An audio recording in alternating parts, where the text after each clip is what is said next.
the first snow here in my area. In the mountains, it's usually different. So Saturday will be the hot day, the snow day. Awesome. So let's see, we got about 10 more minutes, and then Franz is going to be kicking it off for us with a presentation from HPE. So we're all looking forward to that, Franz. Yeah, be careful what you wish for. I will not kill people with PowerPoints this time. In such a short talk, I have reduced to the absolute bare minimum. I'll be speaking more, right? So people pay attention. That's great. We appreciate that. So we always love hearing your presentations, and so I know fitting it into 10 or 12 minutes or 15 minutes is a small feat. So thanks for doing that. Yeah, I'll not speak so much about my stuff only. I mean, I can answer a few questions if needed, but more on some bigger topics. Got it. Perfect. Thank you. Sure.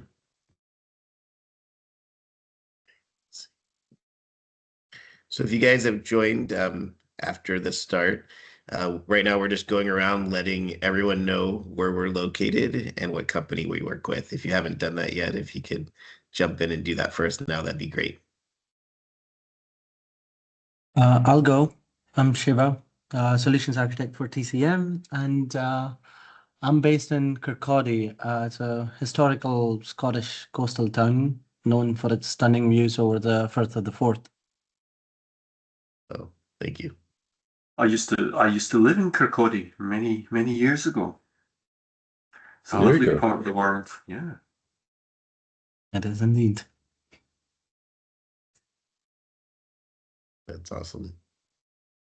My name's Ian Horrocks, and I also work for TCM.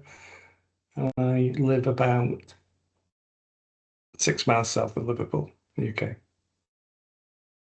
Thank you.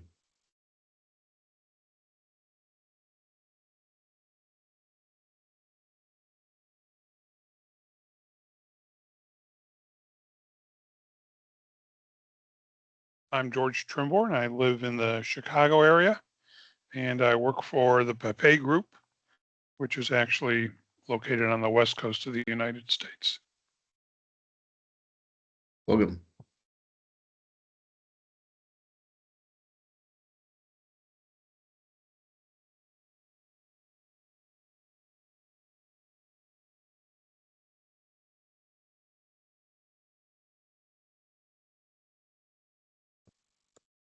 I am Lisa Richards.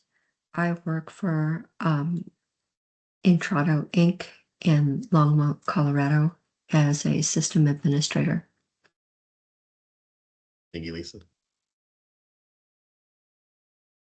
Hi, this is Tammy Hardman. I'm a director at Global Payments for TSYS. And we have several Global Payment TSYS folks on this call, so I wouldn't expect them to actually introduce themselves, but I do have several people on this call. Thank you. You're welcome. Yeah, and it's not, everyone doesn't have to introduce themselves. It was, just I figured we had a few extra minutes here, so if anyone wanted to jump in and say hi, we could do that. But thank you, guys. I know we have a lot of people on the call, so. Hello, you or on another call. Please leave your name and number, and I'll return your call as soon as I'm available. Thank you. All right, guys. Well, I'm going to get started. So, good morning, everyone, and welcome to today's virtual TUG meeting. I'm really glad that we have such a strong turnout across the nonstop community. We've got a packed agenda today. Franz is going to be kicking it off from HPE for us with a nice presentation. And thanks again. We have a lot of vendors participating as well, and even a customer presentation from Raymond James today. So we hope you enjoy it.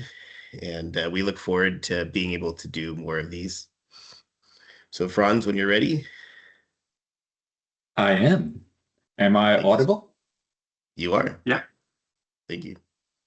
Great. So thank you very much for having me.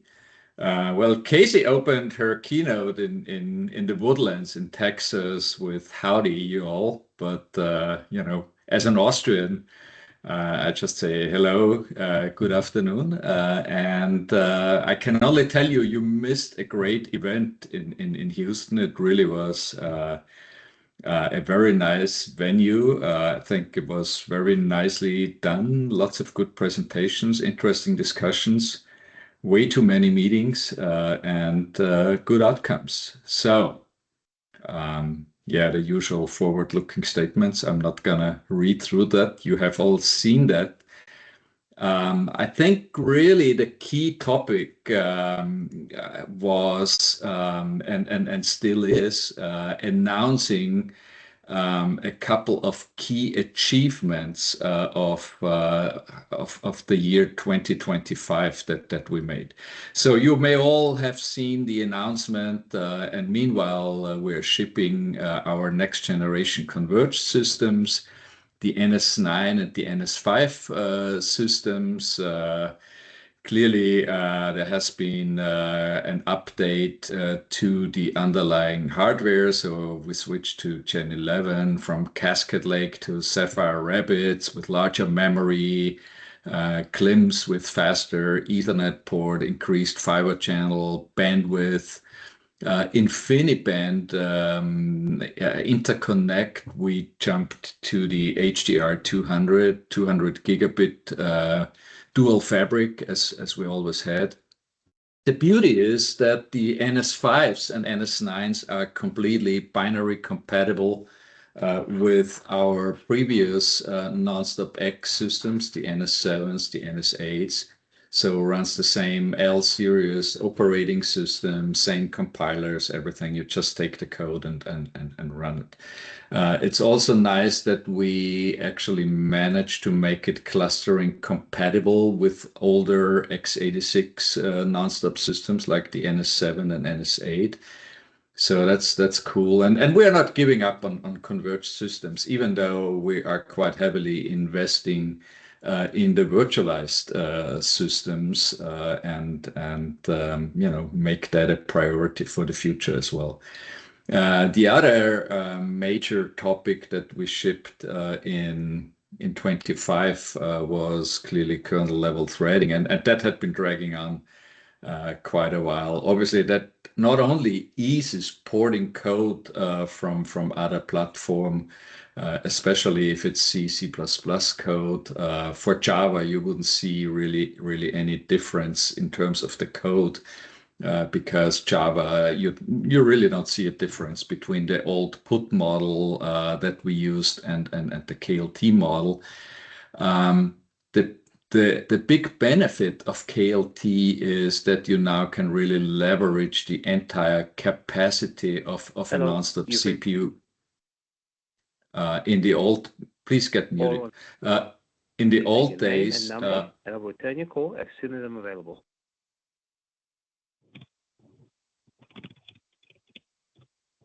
Hello. Anyway, can we please mute everyone? Vincent?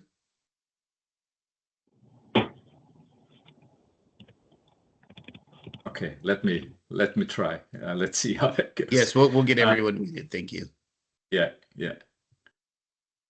So the big benefit is that you bring over when you bring over some programs from Linux or Unix, that porting is significantly easier of the threading specific code. And you know, you are really able to utilize and leverage the full capacity of a nonstop CPU. In other words, all the cores of a nonstop CPU. So you have significantly more capacity for a single process. It doesn't do anything to the overall capacity of an entire CPU or an entire nonstop system. So that obviously stays the same. The focus really was to get the functionality right. If you have some really performance critical applications that you want to bring into production environments with KLT, engineering has established a little concierge service that helps you look at performance aspects. So reach out to your account team if you have serious plans to bring KLT-enabled code into production. In times where security is really a super critical topic and a highly sensitive topic, we added additional security and encryption capabilities for our SQL-MX database, which makes it really easier to comply with regulatory needs such as PCI DSS 4.0 and GDPR. You wouldn't need any application changes in order to achieve that. So that's really a strong new feature and really a good replacement for volume level encryption. If you're still on Nscribe, we're shipping transparent file encryption TFE for Nscribe in FY26. So watch out for that. Now, in the same theme of security, people had been asking quite strongly for vulnerability management tools. So we actually brought integration with Qualys and Tenable through our cooperation with Xipro.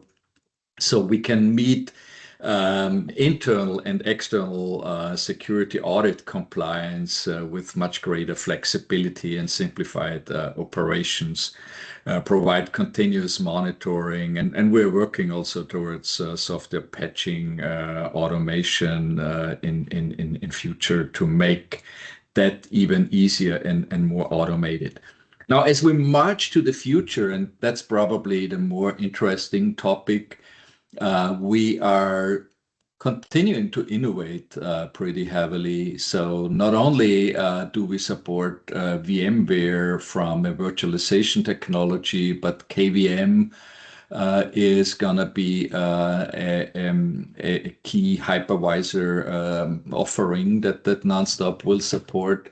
We're bringing NVRDMA to allow nonstop systems, virtualized nonstop systems, to use standard Ethernet technology as fabric, which means you can deploy virtualized nonstop on general fleet, CSP infrastructure as a service environments like AWS, GCP, and so on and so forth. There's a lot of stuff happening in the AI space. Obviously, you see also throughout this event partner activities in that space. But from an HPE side, we're doing quite a bit. We are leveraging Gen AI technologies for documentation and manual support. So we're just about to kick off a POC on that.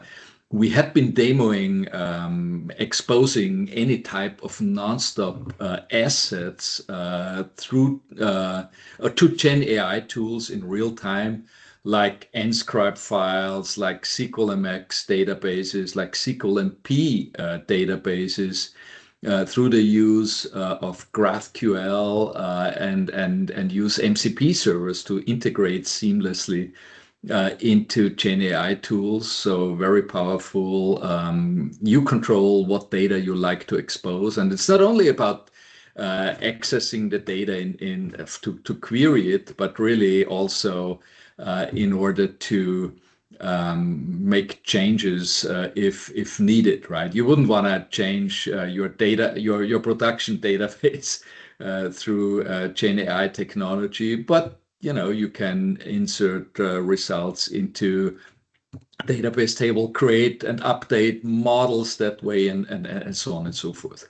We kicked off new initiatives to attract many more new solutions onto Nonstop. There's quite some heavy activity in India through, UPI, lots of payment-related stuff, and several others, which I cannot speak about at this point. And obviously, a very hot topic that we are seeing and hearing throughout the years is, what are you doing in Nonstop to build up a talent pipeline, right? With everybody getting older, what's the next generation looking like? And so we have been doing quite a lot of things and starting initiatives together with customers and partners to start university programs and really build up on education opportunities. We brought education back in-house into HPE, and we are pushing very strongly to modernize that significantly. And last but not least, we're also working on building up our partner ecosystem. So that's just a very, very quick overview of what we did in 2025 and what we are going to do in future. Again, a lot of focus on AI-related kind of stuff, from vibe coding to AI ops to documentation, to looking at use cases where you say, which of the future AI agent use cases or digital twin use cases may need the characteristics of a Nonstop. Trends go not only to ever bigger models, but also to micro and nano models, for which Nonstop, with some of the future enhancements we are planning, could be a really ideal platform with unique characteristics. So I stop at this point and open up for Q&A.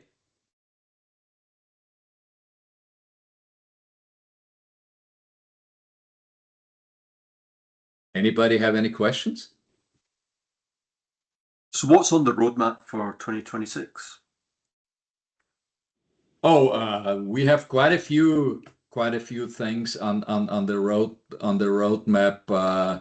The virtualization environment for KVM, NVRDMA, having deeper GreenLake integration, GreenLake intelligence, transparent data encryption, post-quantum cryptography, ideas on the middleware side to make porting a lot easier. We are looking into all sorts of new topics, and some of which it's a bit too early, but since I've taken over the agenda as Nonstop CTO, I kicked off some more bold programs, and stay tuned. We keep you filled in. So a lot of exciting stuff coming along.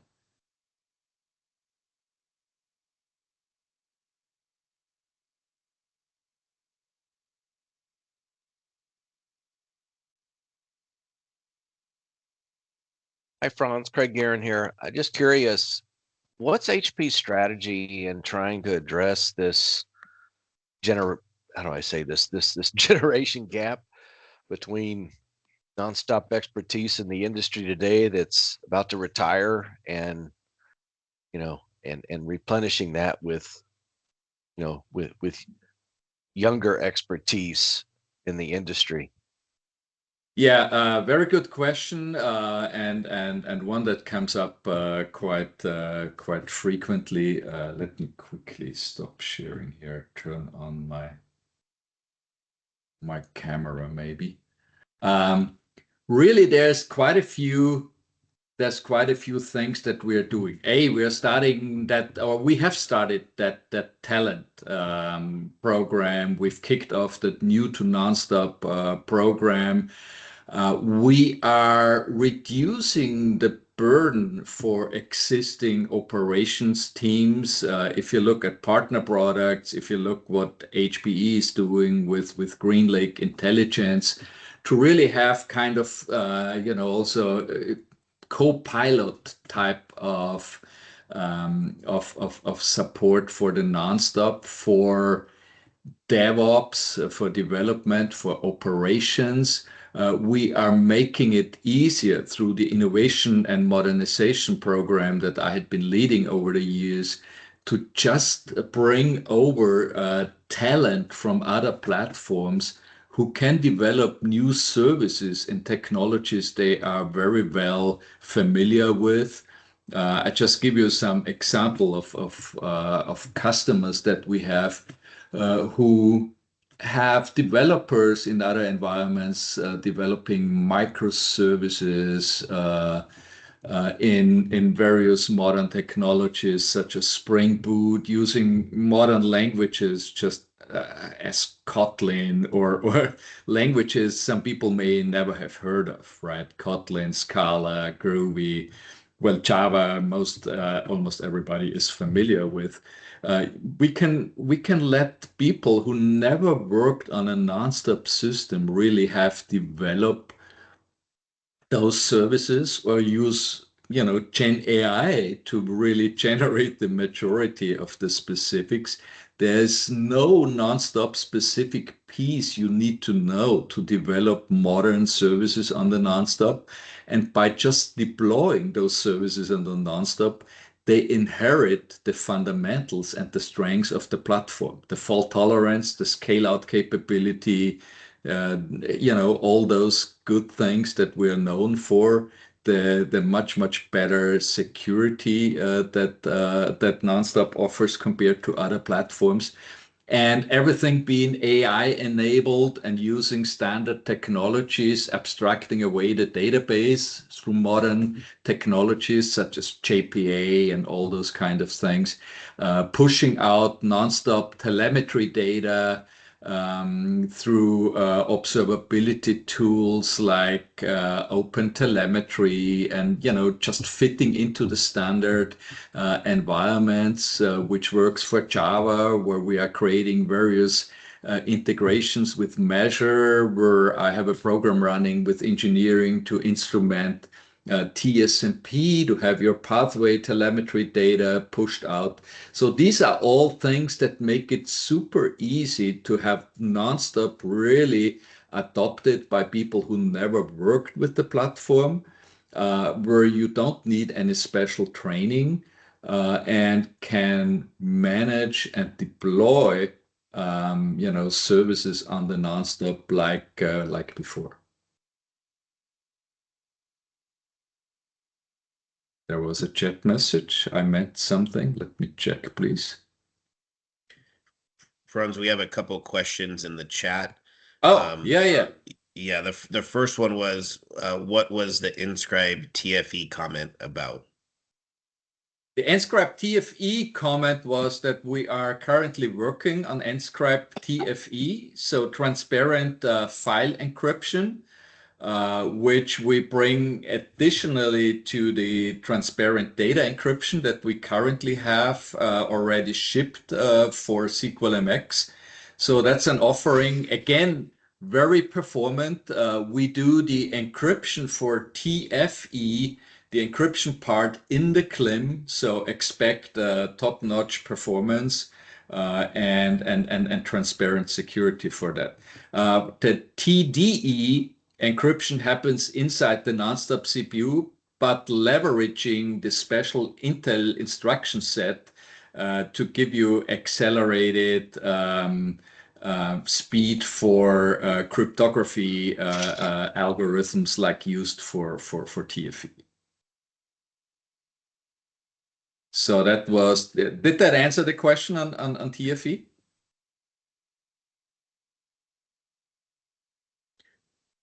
Franz, yeah, that definitely sounds like it answered it, and he did say thank you.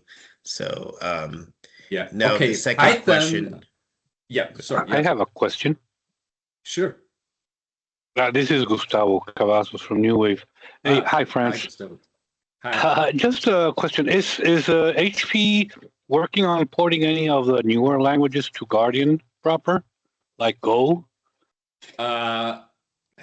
To Guardian, I can clearly say no. but we are Okay. bringing newer languages to the system. So we are very seriously looking at a number of things, and Go is very high on the list. Okay, and say the the same for least. DDL. To add newer languages to DDL would be nice. Okay. Yeah, that And- is an interesting topic I like to have discussions on, because obviously there's quite a few interesting things going on in all those areas around Okay. protobuf and you know what is really the data definition language of the future. So maybe we can have a little discussion offline on this. Would be interesting. Okay, nice. Thank you. I also see a question on getting a Python compiler on Nonstop. Well, Python is an interpreter language, and yes, there's some compilers for other environments. We currently don't have plans to bring a compiler.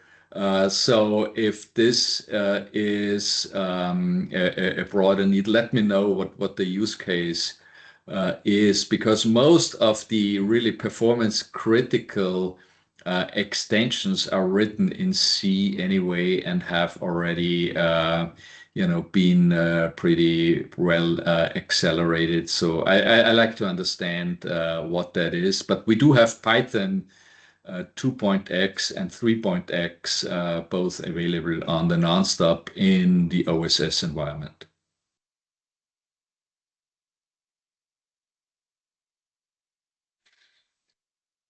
And Vincent, you manage time, right? Yeah, and you're still good, Franz. So Okay, we still have a little extra time. If anyone has any other questions, now would be the time to ask.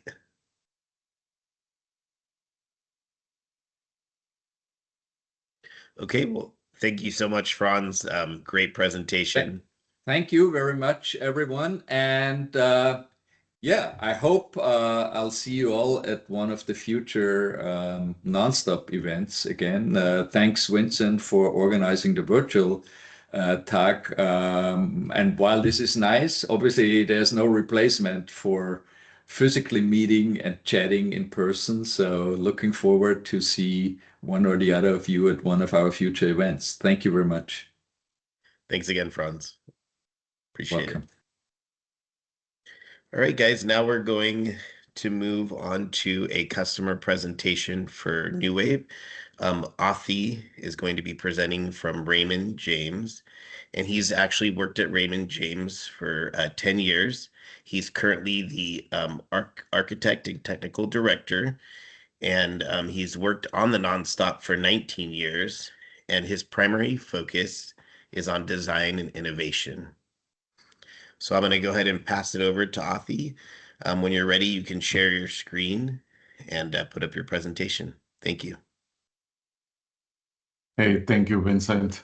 That was a loaded intro. I'll try to stay grounded. All true. Can you all see my screen? Vincent, can you see my screen? Yes, we can see your screen. And everyone that's attending, if you guys can all make sure you're on mute, and then Athi can start. Thanks. Okay. So just thank you all for joining today. And I just want to start by saying what Raymond James actually does. So we are close to $1 trillion company. We have a lot of support associates across various corporate locations, and we are also located across multiple in many different countries. So we are basically a stock brokerage house, a wealth management company. And we use nonstop servers to host most of our critical applications, like which includes order management system, back office applications, and use nonstop as a system of books and records.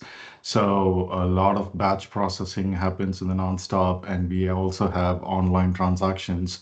The volume is pretty high during the day, and batch it gets even worse. And we have a hybrid setup here. So we are a mixture of new applications and also a lot of legacy applications that we have to manage at Raymond James, right? And one of the things that we came across was NuWave's products. One is Lightwave Server and Lightwave Client. I just want to start by explaining what Lightwave Server does and what Client does. So Lightwave Server is a package that is installed on the Nonstop system. It basically exposes the Nonstop pathway servers as a REST service, right? I think with modern enterprises where everything is exposed as a REST service, and this is like a great need for us. And let's say that there is a Java application that sits on a distributed system and wants to access the Nonstop, where we are primarily a COBOL shop, right? The request comes in, Lightwave actually converts that JSON object, that REST request, to an IPM message, and that gets sent to the backend pathway server. It could be a COBOL pathway server, it could be other pathway servers. Then the server actually processes the transaction as a regular pathway server, gives back the response as an IPM message. Lightwave converts that into a REST JSON response and gives it back to the calling service. And that's basically what Lightwave Server does. And Lightwave Server also has a web-based browser console where you can manage all your APIs. You can say, hey, these are the incoming services. These are the services that I want to map to which pathway servers. And the dictionaries, so basically all your JSON objects gets mapped to those dictionaries, gets converted, and then sent to the pathway server, like as if it's called by another pathway server. And Lightwave Client is an exact reverse of Lightwave Server, where Nonstop needs to access a REST service from the distributed systems. Then Lightwave Client comes into picture. So in this case, the Nonstop COBOL program sends a request to a Lightwave Client. So basically the client itself acts as a pathway server here. So there is a COBOL program that calls the client program, and then the traffic is sent out. The IPM is converted to a JSON. The request JSON is sent out to the distributed applications, gets a response as a JSON object, and then converts it back to like an IPM message and gives it back to the Lightwave, to the calling COBOL programs. So that's basically what Lightwave Client and Lightwave Server does. The Lightwave Client also has a browser-based console where you can manage all your certificates. You can manage what pathway server points to which API service. You could whitelist IPs, and you could also see logs, which I would actually go through in later part of the slides. And so our business need, right, I think since we have a hybrid setup, like where most of our applications are legacy, and our distributed systems are actually picking up pace, and they are modernizing at a rapid pace, and they want nonstop services exposed as REST calls, because as microservices, as stateless applications. And otherwise, it becomes really cumbersome to access the nonstop. So we have a few limited options where we have to replicate the entire data that the distributed system needs using Golden Gate and other replication tools, or send the message through MQ. And so Raymond James, as an enterprise, since we are expanding so fast, we want to have a lightwave, like a lightweight application or a stateless service. And the other challenge we faced is not all developers, or specifically nonstop engineers, have a web experience or a Java development experience.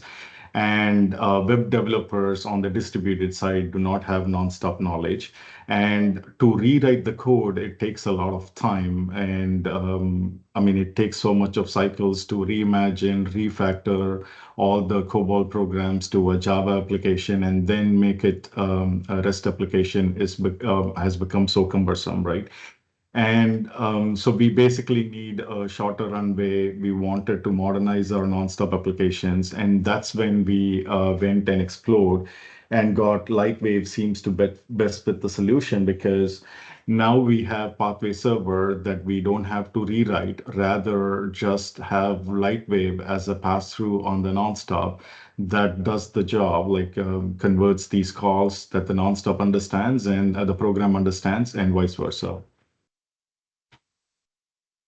And so on the Lightwave server side, we have many methods, right? Like we have key order management application, we have funds processing application. We get close to 200,000 to 500,000 requests every single day. We have 60 APIs with multiple methods enabled. We also use, like we have spawned up multiple worker processes to handle the load. So we have one main process followed by multiple worker processes running across different CPUs. We also have a load balancer sitting in front of Lightwave server, and this way it actually routes the traffic to multiple IP stacks and not just one.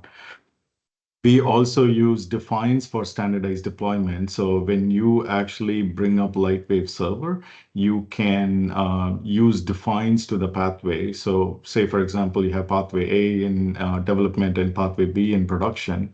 Because of this define, our deployments are pretty standard.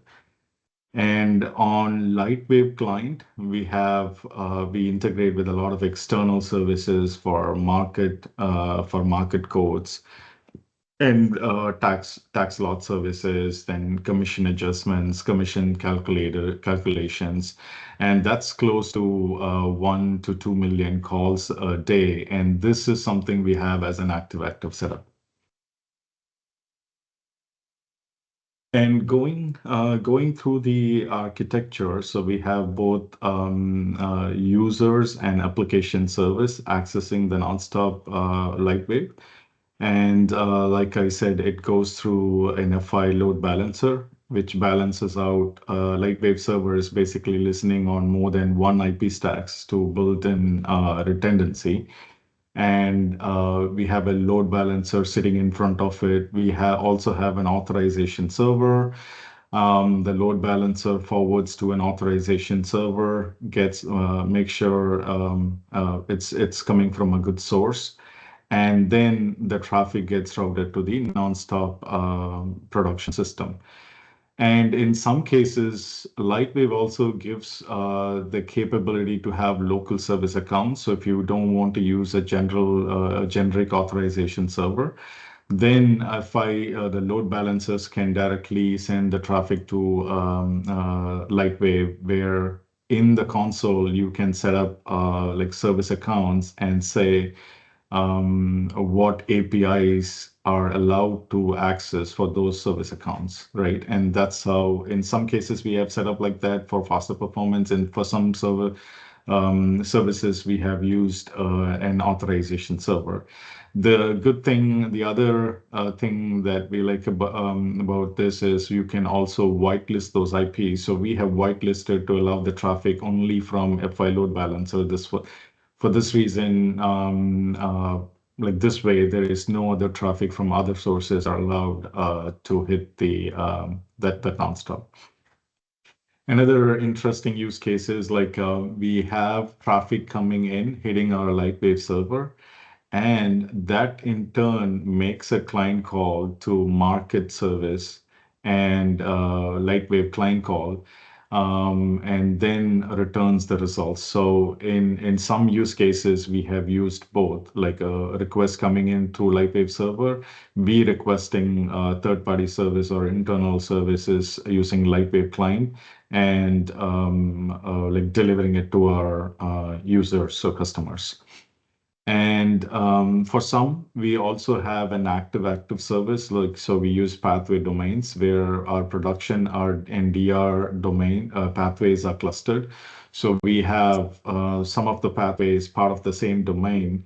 Some requests that is coming into a production is also sent to our DR system. And we have an active service in our DR, and it services over there and then sends it all the way back to the users. This is our architecture, and this is how these are some of the screenshots from Lightwave server. If you see, it actually lists you the processes, the ports that the console and the services are listening on. You can configure it. Like we have basically configured the console to listen on a different port compared to the service because we want to isolate the traffic between the two. And it also has dictionaries where you can upload all your dictionaries that you're going to configure on your Lightwave server. And access controls is basically where you actually define your whitelisted IPs. You can define your service accounts under the users. You can also have groups in here. And under access control, you can say which service accounts can access which APIs. And one thing is it's also secure. So we have uploaded all our certificates, so the connection is secure all the way.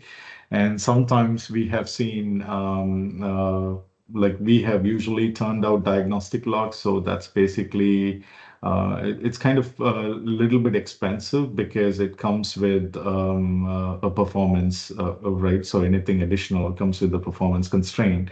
So we only turn the diagnostic logs on when there is an issue and we want to find out. And alternatively, you can actually filter Lightwave saying that I only want to log any messages with the response codes or codes greater than 400. And that's usually an error message, right? And that's how we enabled. And sometimes when we want detailed logs, we enable the diagnostic logs.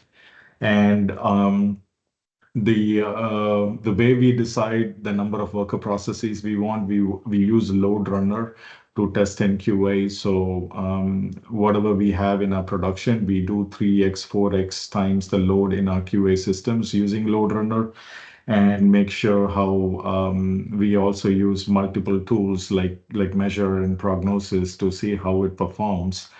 And post which we actually size it accordingly and see where the holdup is. And that's how we choose how many IP stacks it's needed and how many worker processes are needed. And this is again the Lightwave server screenshots. This is how you can name your APIs, and you can have multiple methods, like all the different standard HTTP methods. And you can define how the URI should look like.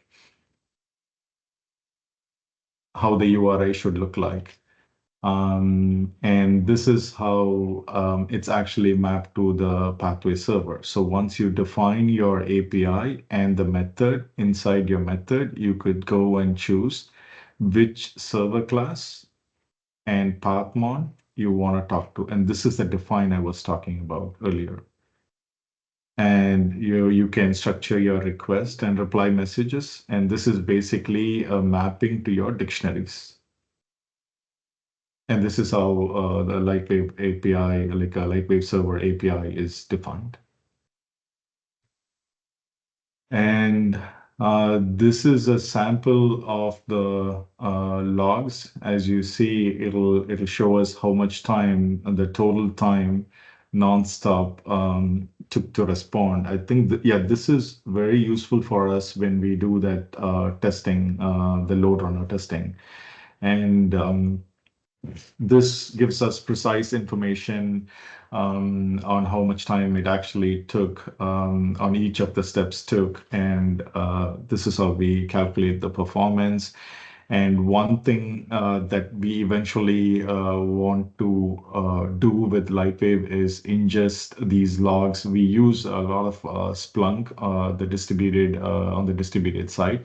And we want to ingest these logs into Splunk and build metrics and dashboard eventually in Splunk. And those are the next steps. I think with this, I'm good. But any questions for me? Avi, there was one question in the chat, and it says, what tool or product is Raymond James using to sync to production and DR nonstops? And that's from Lisa Richards. Yeah, we use a couple, like for anything that can be captured, like we use audited and non-audited files. So we use Golden Gate as our primary replication tool. Anything that can be captured by Golden Gate, like unaudited and audited files, we use Golden Gate. And any unstructured files that can't be done with Golden Gate, we use AutoSync to move the files between two systems.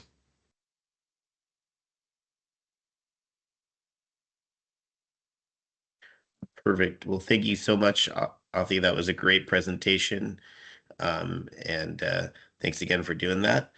We're going to move on now to Gravic. We have Peyton Holstein speaking from Gravic. So whenever you're ready, Peyton, go ahead and share your screen and sure. Thank you, Vince. Let me get this screen fixed up. I need to switch this somehow. 1 second, folks. Show presenter view screen. You know what? I will share the other screen. Maybe that'll make my life easier. Okay. Great. Thank you, Vince, for putting this together and for having me. Before we get going, I did want to bring up something that was briefly discussed. There's a new to nonstop committee. And so there's a couple different things. Franz spoke a little bit about the HPE side of the involvement, but also there's a very big community initiative here that lots of different vendors, customers, some HPE folks are getting involved in. So we have a LinkedIn group. Be happy to have you join us. Take a look, new to nonstop. Lots of different posts on things and what's going on. But yes, that's a separate thing. So today's topic for us is Shadowbase for Nonstop Software, our roadmap. I just thought it would be great for us to briefly go through and give you folks a feel of what Gravic is up to these days. Standard disclaimer slide, quick intro. We are Gravic. This year we've celebrated our 46th anniversary in business and we're thrilled. And we've got there by being a privately held corporation. We're agile. We make things happen. We think ahead. Our core purpose is to improve society through innovation. And we've been awarded over 110 different technology patents. We are leaders in the nonstop data availability space. We have a very strong commitment to nonstop and integrating that data with other servers. There's over hundreds of customers using Shadowbase worldwide. Just a quick aside, so there's actually quite a few folks on the call that I did not recognize. So as Franz mentioned earlier, be great to meet you folks at a future TUG. Or stay in touch virtually. We'll chat about that, how you can subscribe and stay informed later on. But just a quick illustration, as part of these tugs and whatnot, I've had the blessing of traveling to 5 of the 7 different continents, and that just to me is mind-boggling. If you told me that that would happen when I was graduating college, I'd tell you you were crazy. And also, just so you know, Shadowbase has customers on 6 of the 7 different continents around the world. We provide mission critical solutions in the replication, data streaming, and data validation space, focusing on high and continuous availability for digital resilience. Regarding our roadmap, so 3 different parts to this: what we've recently released, what's upcoming, and then what's down the road. So what's available now? What have we been up to? Zero data loss. We released version 1 in December of last year. So this enables an RPO of 0 by effectively safe storing the data on a target system before the source transaction is allowed to commit. We've reworked our cloud integration software. So the algorithms were reworked. We've enabled array-based loading and updates.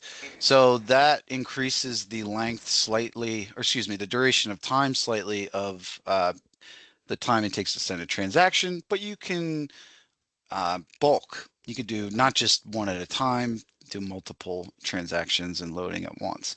We've added Kafka support and JSON formats.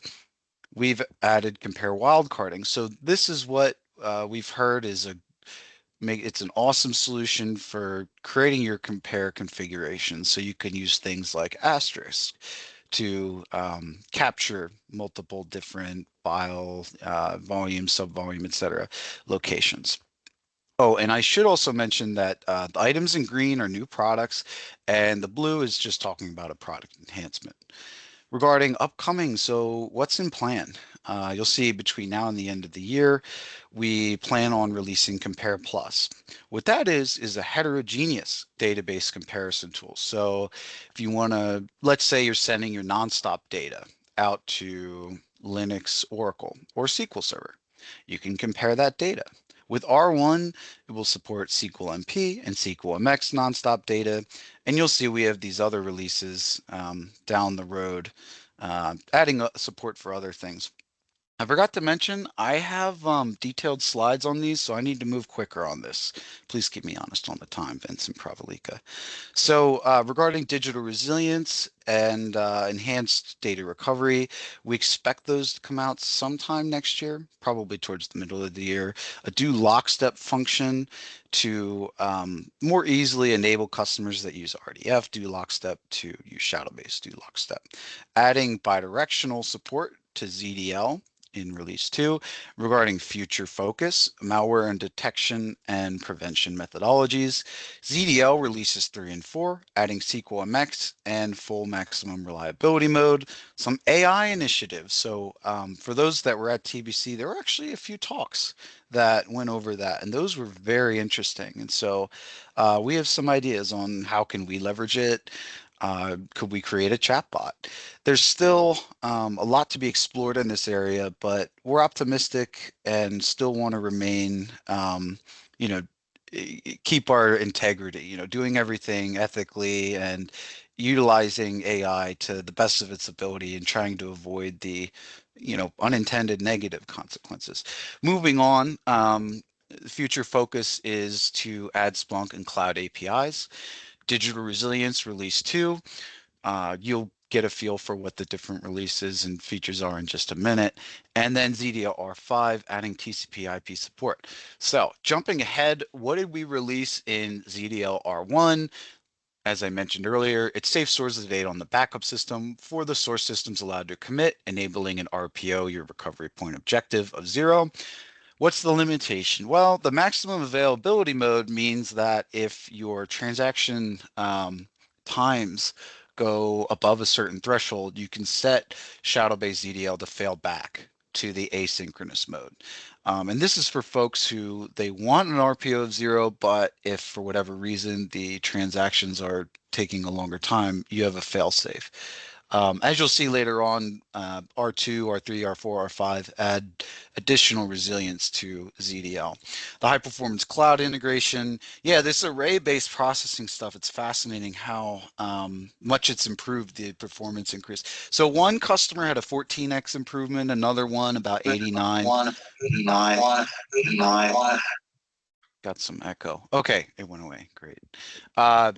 And so then for adding Kafka and JSON support, we've dramatically improved our ETL toolkit, making it easier to use for transforming, loading, and streaming data from Nonstop out to Kafka, JSON formats, flat files. So yeah, any standard CSV, fixed position, tab delimited formats.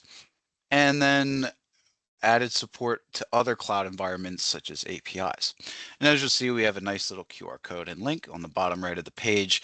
There's a lot of information in these releases and the soft docs, the software documentation. So please feel free to take a look. Regarding Shadowbase Compare and Repair wildcarding and enhancements, we've added wildcard support. Let's just talk about nscribe files for a minute. We've added wildcard support for that, an iterative compare mechanism. So let's say there's replication latency. That could result in a false positive while the data is in flight from source to target system. So the iteration algorithm helps screen out those false positives. Data compression makes it easier to compare larger quantities of data with less work and in more quickly, doing it more quickly. And then we've added support for unstructured and Q files. We've also enabled parallelism for massive performance improvements for larger files and file sets. Regarding SQLMP and SQLMX tables, we've added wildcard support to that as well, and automatic parallel execution to dramatically improve performance. Now, what's the add-on? What is Compare Plus? We're very excited about this. It is a heterogeneous data comparison tool. So it extends upon the existing like-to-like shadow-based compare by adding the new functionality. So the first release is nonstop SQLMP or SQLMX with Windows and SQL Server or Linux Oracle. But as you can see, we intend on adding these other database sources and targets. And so, for instance, adding nscribe support. So that's release 3. I skipped release 2. Release 2 is adding in all the other supported shadow-based sources and targets. So I don't have a picture of that, unfortunately. We do have a wide array of different sources and targets that we support. So that's on our website, or I'd be happy to talk to you folks afterwards. And then R4, adding in all the different nonstop file and table formats and being able to compare all of that.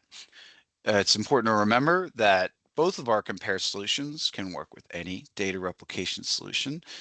It does not interfere with existing operations.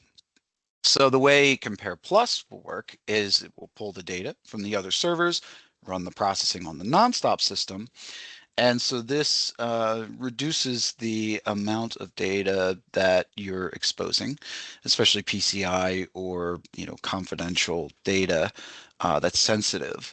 And so just pulling the data onto the nonstop, it keeps that nonstop data resident on the nonstop. It doesn't expose that by transferring that data to the other servers.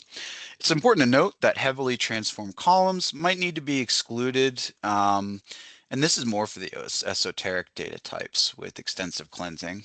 It also depends on what you're doing, so your mileage may vary, and we'd be happy to talk to you if you have more questions about that. Shadow-based digital resilience, R1, the new product to expedite data and application recovery. What do you do after a malware attack? So R1 is about a data vault approach, supporting VTC, backbox integration, and sending the data out to immutable storage. Regarding enhanced data recovery, this is a little bit separate but related. Advanced shadow-based queue manager features. So we have a queue manager that can queue data.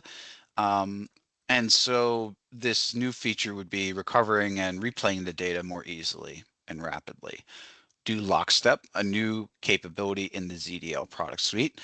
And this coordinates source application activity with either safe storing the replicated data on the target or actually applying the replicated data into the target. So picture your transferring or you're processing high value data. So let's say you're doing money switching or transfers, etc. What you want to know is whether or not, okay, did all the work actually happen? So you put a shadow-based do lockstep token within the application, sends that, and then you wait until the transaction happens, the response comes back, and then once you get the response, the do lockstep token response, then you know that all that data has been properly replicated and either safe stored or it exists queued on the target system. ZDL-R2, adding in bidirectional support for NScribe and SQLMP.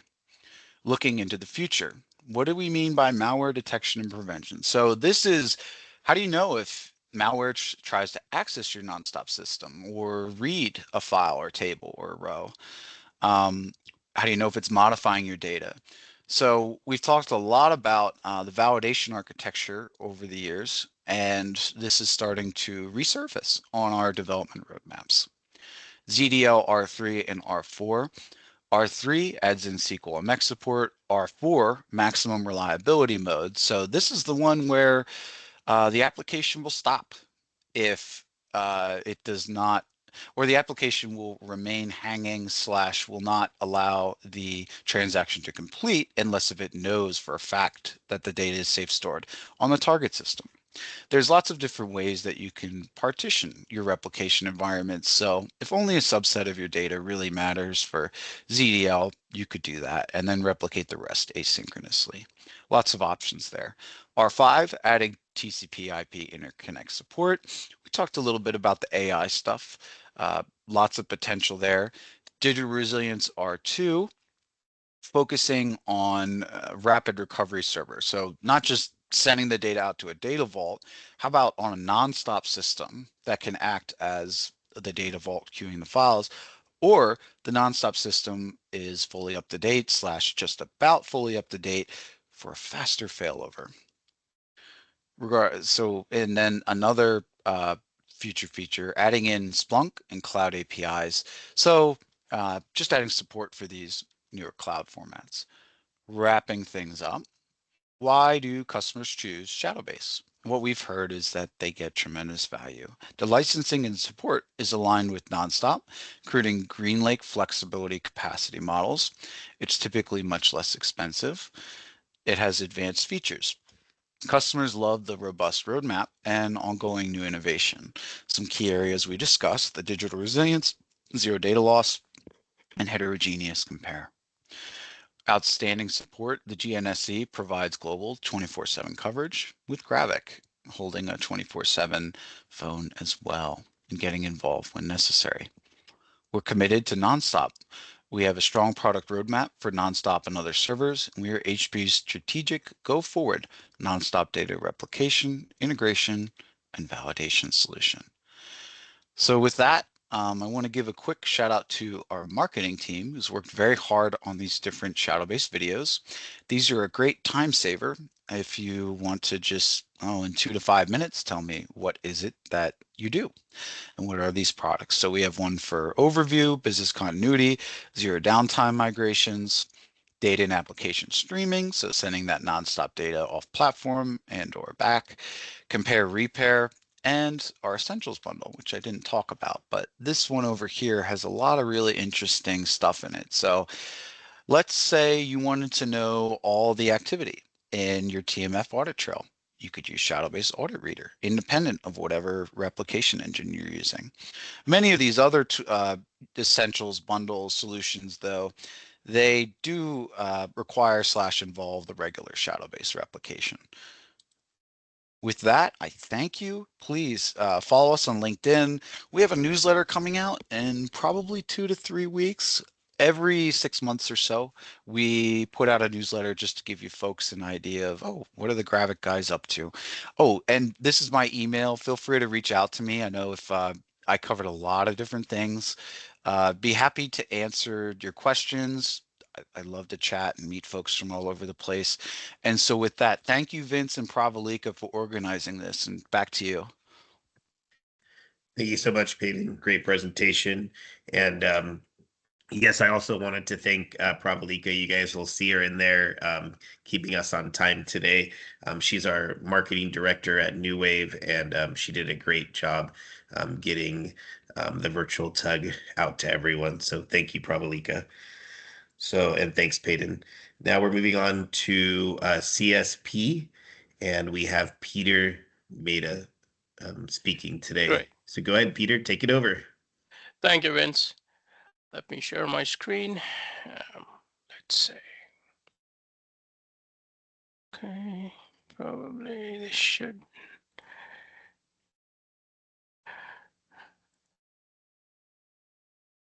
Okay. Give me a moment. Vince, are you able to see it okay? Yes, we can see your screen and also hear you. So thank you so much. Perfect. Okay, great. So thank you everyone for joining us today. My name is Peter Mehta. I am with CSP. We provide security and compliance solutions for nonstop servers. We have customers worldwide. We are based in Toronto, Canada, and we've been doing this for about 35 plus years now. I have a few slides, but in the interest of time, I'm going to skim through some of those. And towards the end, I just have something very exciting to share, some information on our latest and greatest solution. So every system has vulnerabilities. We know that, right? But this is exactly what the hackers are targeting. This is exactly what they're looking for, because this is obviously an easy way into your network. And in addition to any kind of financial losses, and there's also a big loss to the brand image, and it kind of erodes people's trust, right? When there is a breach. And just wanted to share a personal example where recently, a few months ago, a large Canadian airline got hacked. And I personally received a notification that my passport information is likely compromised. That's not nice. I mean, and hey, I just had the passport renewed. So, for another 10 years, I'm probably going to have this at the back of my head. Okay, I hope somebody's not trying to misuse that information, right? I mean, yeah, the airline gave me credit monitoring and whatever, but in the end, that's just going to alert me that there is a problem here, but I cannot really do much to fix it, right? And am I going to save my password information on another airline, or especially this airline in future? Nope, not at all. Right. So this is how customers start losing trust. And obviously somebody somewhere dropped the ball and, kind of led to this. So it's really important to identify and manage your risk, right? In addition to all the regulatory frameworks we have, DORA and PCI, GDPR. I mean, it's just really, really important to keep your data safe and ensuring users are able to perform their routine tasks without, reducing their efficiency and effectiveness, while still keeping the systems and data secure and compliant, is the key to risk management. And there's obviously a variety of security risks that need to be managed. I'm just going to list a few of the approaches here.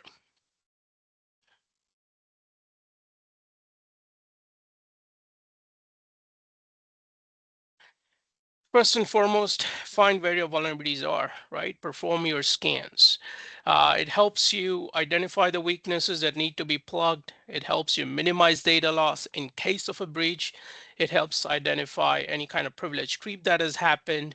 And of course, to comply with any of the regulations that apply to your organization. Monitoring changes to data. So now, especially sensitive files, right? I mean, file integrity monitoring is a critical part of your security checks. Making sure your critical files have not been accessed, especially not been accessed by an unauthorized person, is really, really important. You can check them on a regular basis, check them on a daily, weekly, or monthly basis, and track any kind of changes that have happened, generate regular compliance reports on a recurring basis to see how your systems, map against some of the compliance requirements out there is really, really key.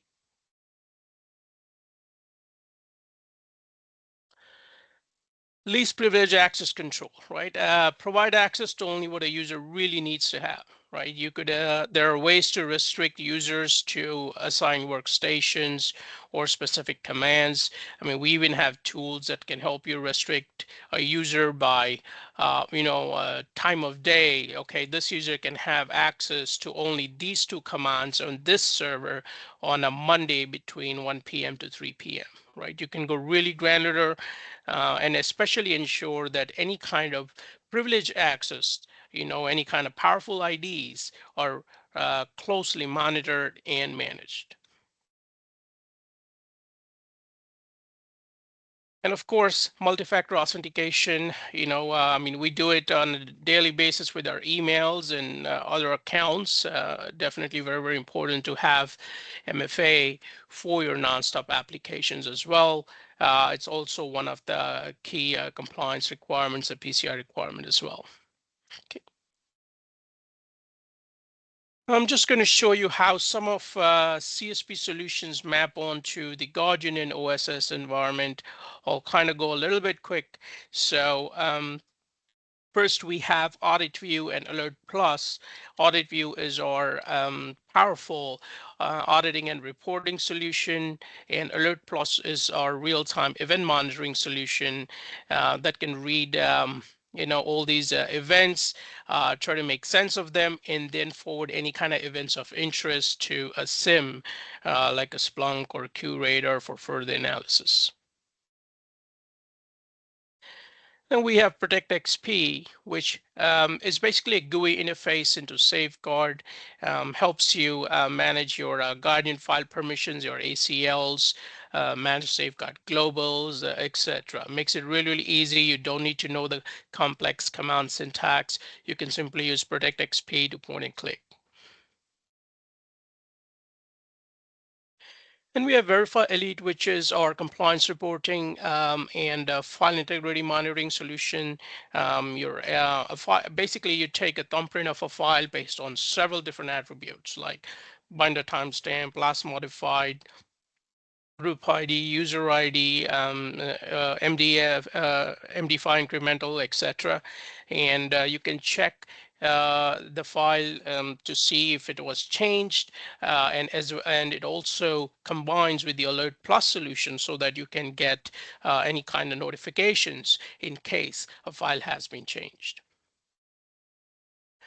And we have Password for user access control and session control. This is the tool that I had mentioned where you can really, lock a user down to specific commands or to specific workstations or time of days, etc., and just make sure that, somebody's doing only what they're authorized to do.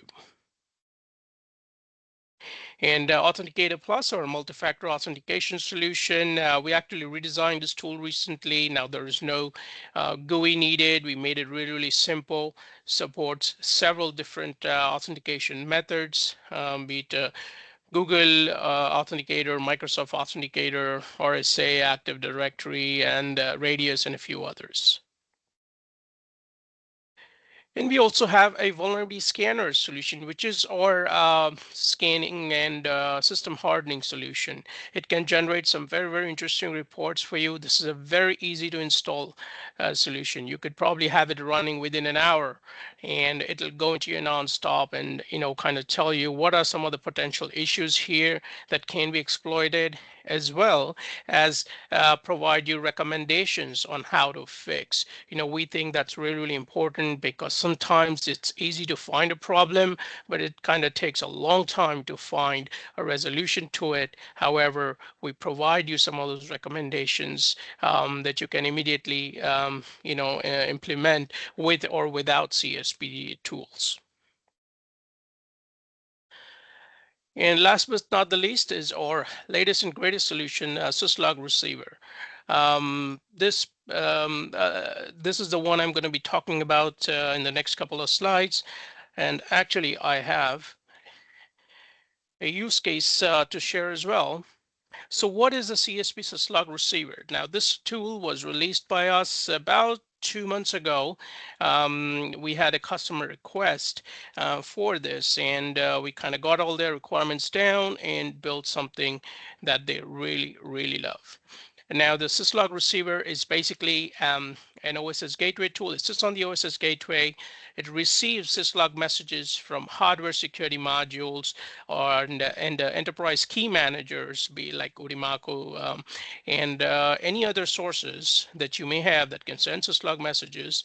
The receiver is able to get them and forward it to EMS collectors. And let's say, why would you want to do that, right?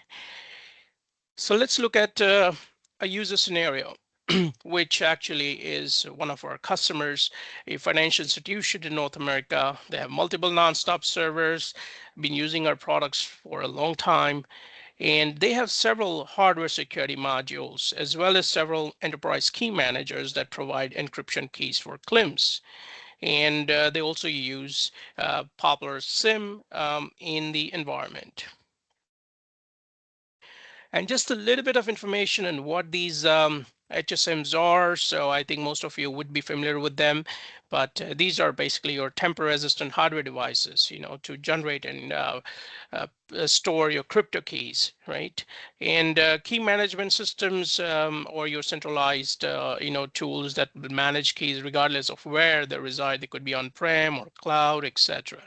Right, so these are used in most organizations that we've heard of, and this is what our customer has as well.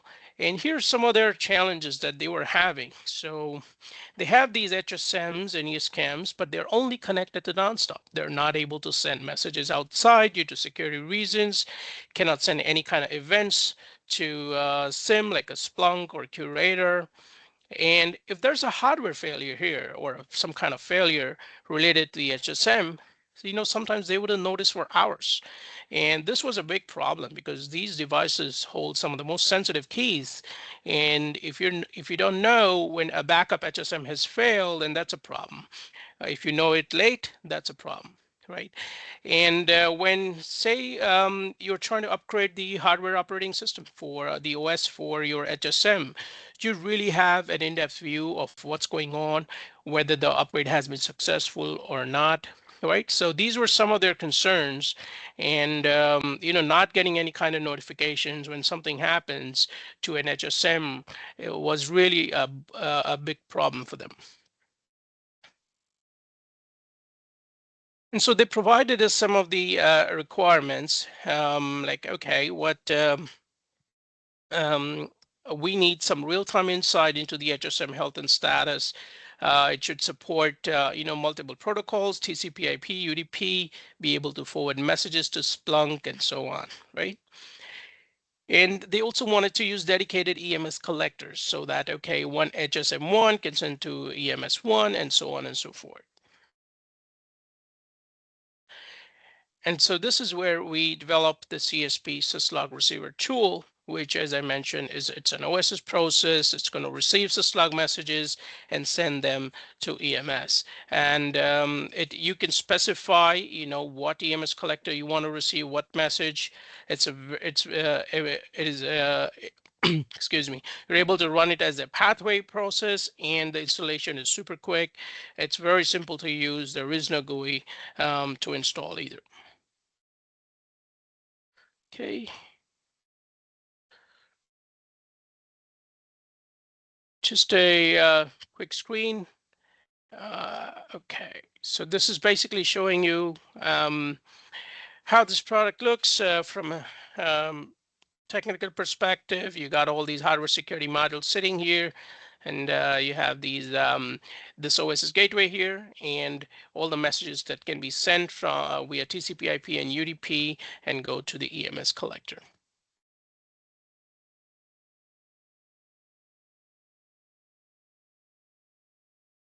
So just, I think I'm running out of time. Let me just quickly share the key benefits of this solution. So it improves your insight into the hardware security module and key management systems, right? As I mentioned, you can monitor your device health and status, receive critical messages on failures. You'll know when something is happening there, and you'll simply have a good awareness of all the devices that are connected to your nonstop, as well as you can now forward these messages from the gateway to SIM, like a Splunk or a QRadar.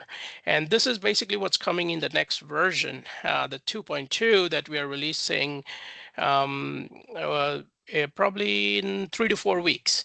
So you'll now be able to forward all these HSM and the Enterprise Key Manager system messages to SIM like Splunk.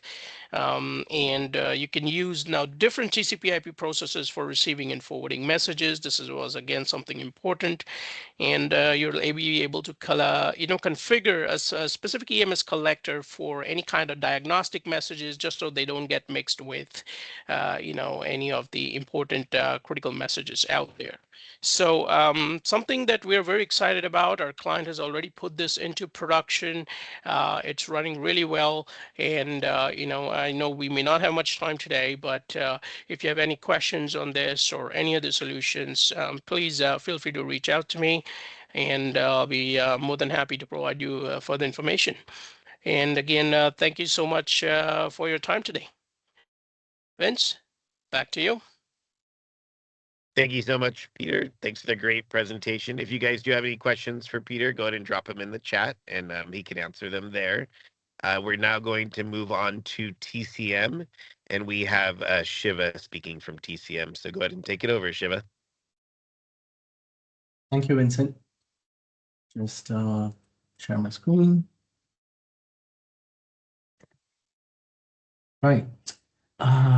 So I still see that there are a few questions for Peter. Do you want me to wait for a bit? Shiva, you can go ahead and start, and he can answer the questions in the chat. Oh, okay. Thank you. So good morning, good afternoon, everyone. I'm Shiva, Nonstop Solutions Architect for TCM. And today we're unveiling a new series of tidbits. Can you do it better? Now, as a services company, when we are out there speaking to customers, the conversation always eventually leads to how they perceive the Nonstop platform to be legacy, and how their Nonstop team feels isolated from the rest of the organization.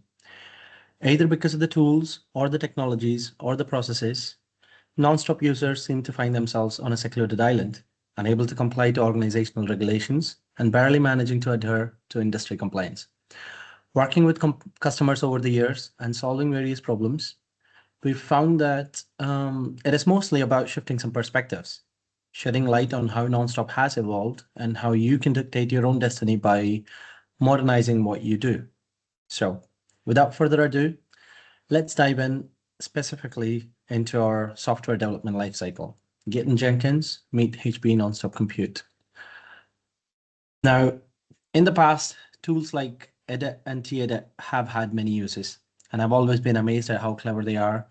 But there is a learning curve, and you're still limited by the developments made to the tools decades ago.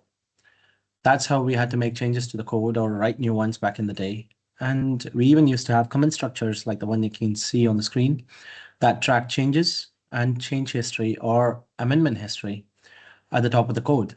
Now, I don't know about you, but I used to love reading all the funny comments. One of my favorite comments from back in the day goes like this. I dedicate all of this code, all my work to my wife, Darlene, who will have to support me, our 3 children, and the dog once this code gets released into production.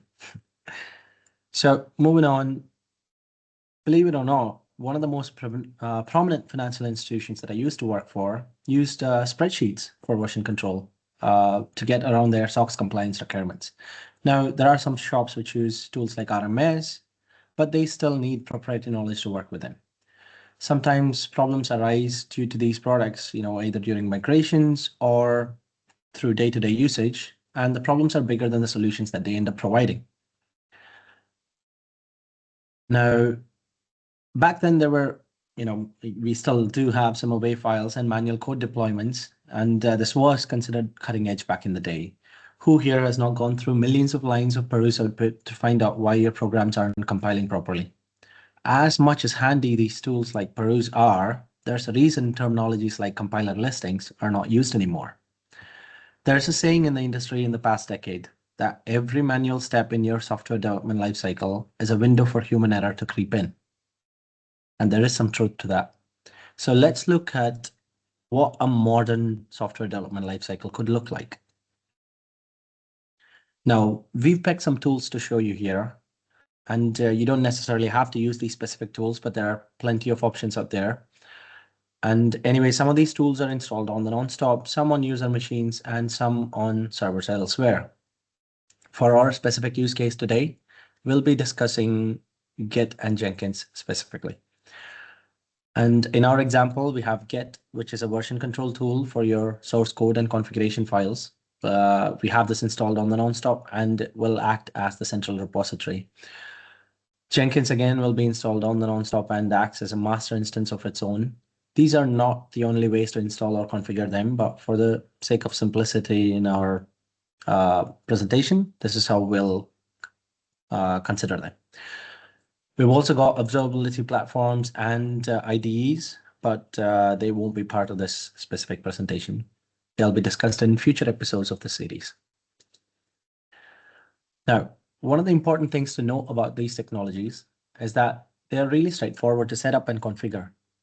As you can see, I'm downloading Git from the ITUG website to install on the Nonstop. You can download it directly from GitHub and compile it on your Nonstop if you prefer, or just get the binaries from the ITUG website, which, by the way, is running on TCM's virtual Nonstop.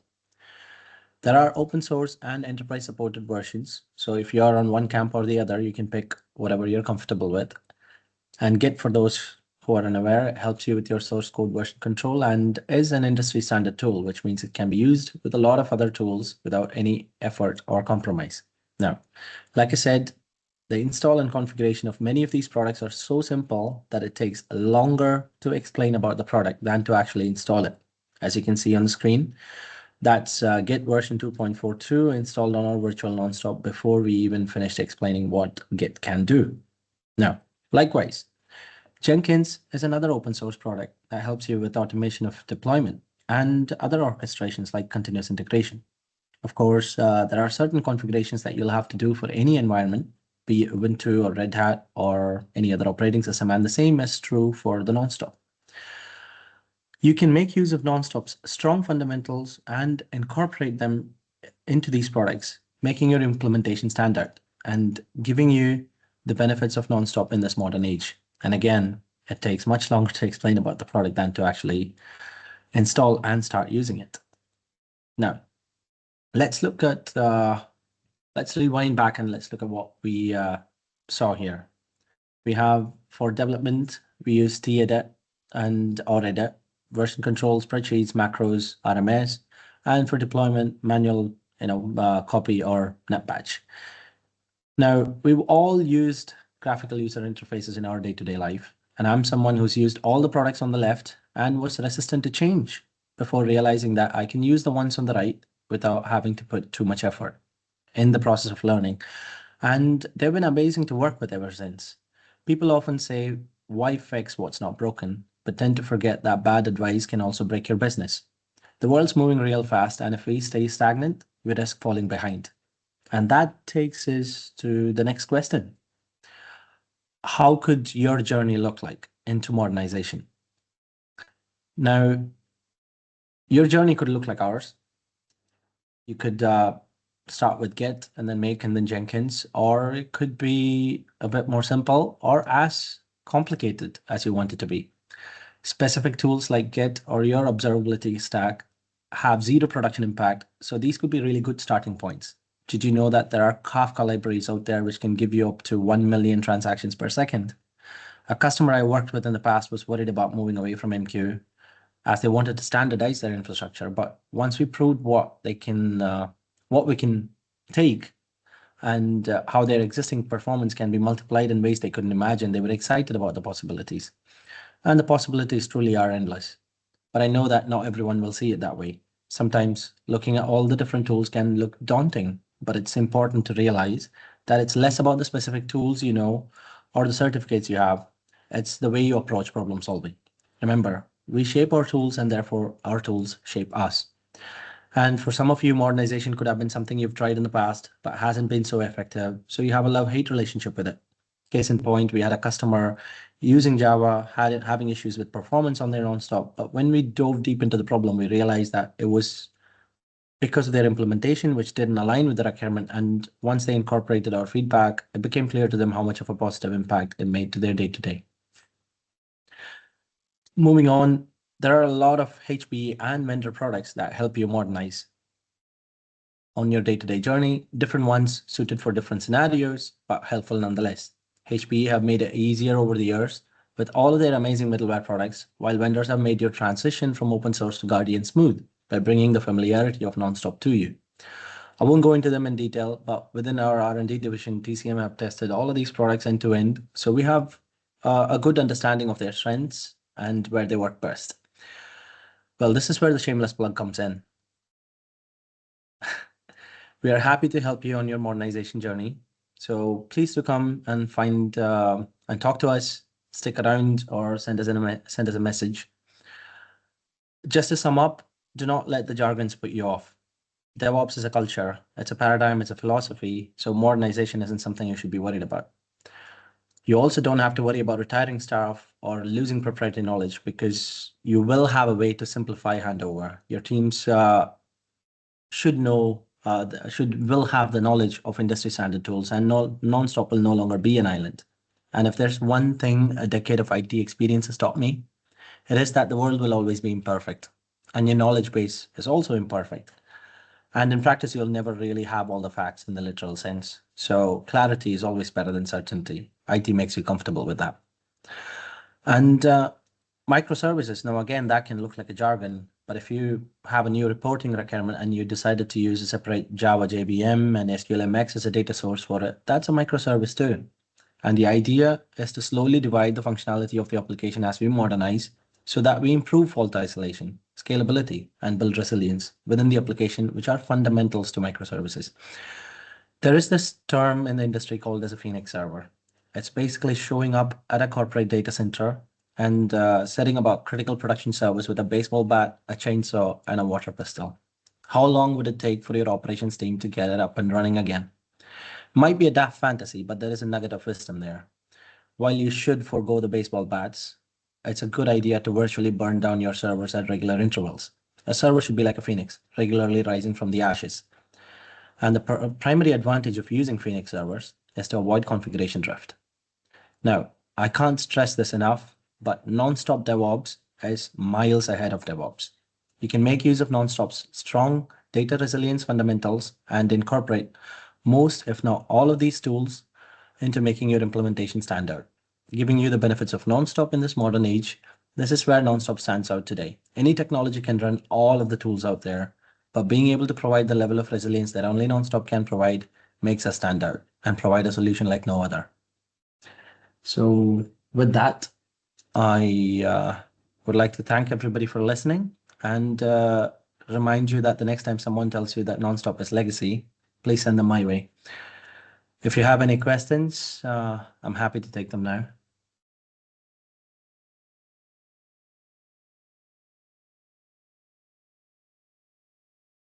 The absolute silence is a round of applause, and thank you all for your time. Thank you, Shiva. That was a great presentation. If you guys do have any questions that you think of after, please just put them in the chat. Now we're moving on to Fortech Software, and we have Martin Core presenting. Go ahead, Martin. Good morning, good afternoon all. I'll just share my screen. Can you see it? Okay, that looks like you're doing it. Yes, okay. We can. Good. So, yeah, welcome. Thanks for sticking with us so far. I'll make this one short and sweet. If there's any issues or questions that you have, you can reach out to me at any point. But let's just get going. So, Fortech.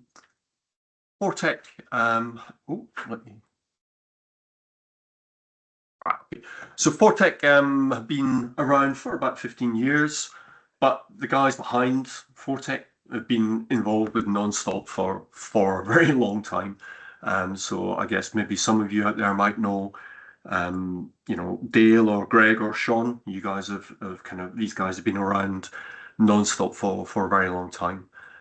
We're a partner with on HP's sort of Silver Partner program, which is great.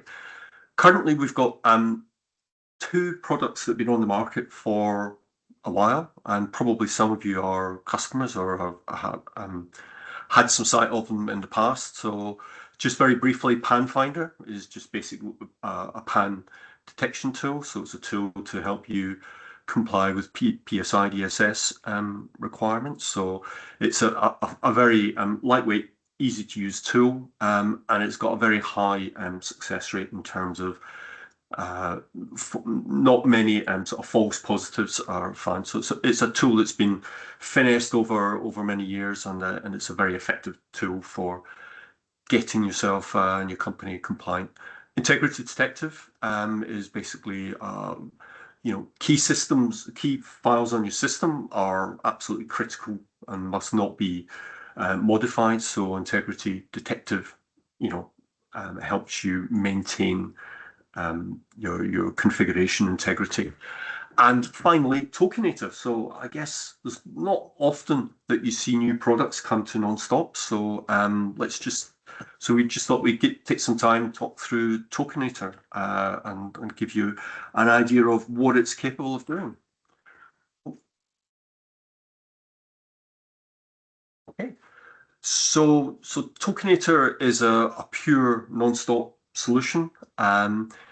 It supports both vaulted and vaultless tokenization, which, just very briefly to explain the difference between the two, because if you've worked with any other tokenization solutions, both on Nonstop and other platforms like, you know, Vormetric and some of the other products from Thales, vaulted tokenization, basically what happens there is that you build a tokenization table. So when a sensitive value, like a pan, comes into the tokenization solution, a random format preserving value is created, which is the token, and then the two are written away to the lookup table, so that whenever any application requests access to it has a token and it wants access to the underlying pan, then the table is used as a lookup. So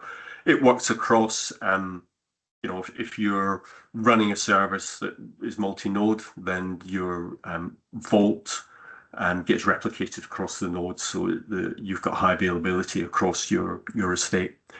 Vaultless works in a different way. And basically, vaultless is format preserving encryption. So this is a mechanism to dynamically generate tokens based on the field that you're protecting, which in this case is a pan. So it will generate what looks like a pan, but it will do it on the fly. So there's no vault, there's no it removes a lot of the issues around replication of the vault and sort of reliance there. So there are some sort of standards. So NIST have published some standard algorithms which have been approved, and Tokinator has those under the hood. Tokinator has a very configurable and flexible key management solution. So it's a 3-tier key hierarchy where there are no fixed keys in the system. So your master key, your key encryption keys, and then your data encryption keys, your tokenization keys, all are replaceable. So it's a fully sort of enterprise-ready key management service. The way that Tokinator works, basically you configure the sets of files that will be protected, and then within each file you define the individual fields that contain sensitive information. So it's a very flexible tokenization solution. It operates at high speed, very low latency because of the vaultless tokenization, and it's resilient and scalable, in the standard way that Nonstop applications can be. We offer sort of seamless integration with using an intercept. So I guess there are other products out there that use this kind of the intercept technology.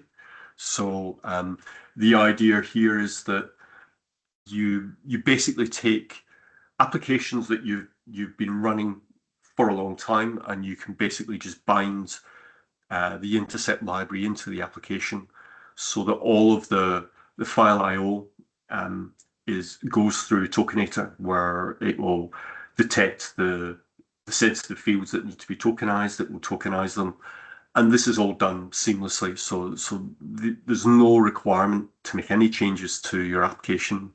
It can just be integrated directly with Tokenator through an intercept library. We use we support in this standard encryption algorithm. So AES, I guess that's sort of industry standard now. In terms of the format preserving encryption, the algorithm that we support is 3.1. So this is where you go on the NIST website, you'll see all the stuff about 3.1, and it's a pretty standard algorithm out there.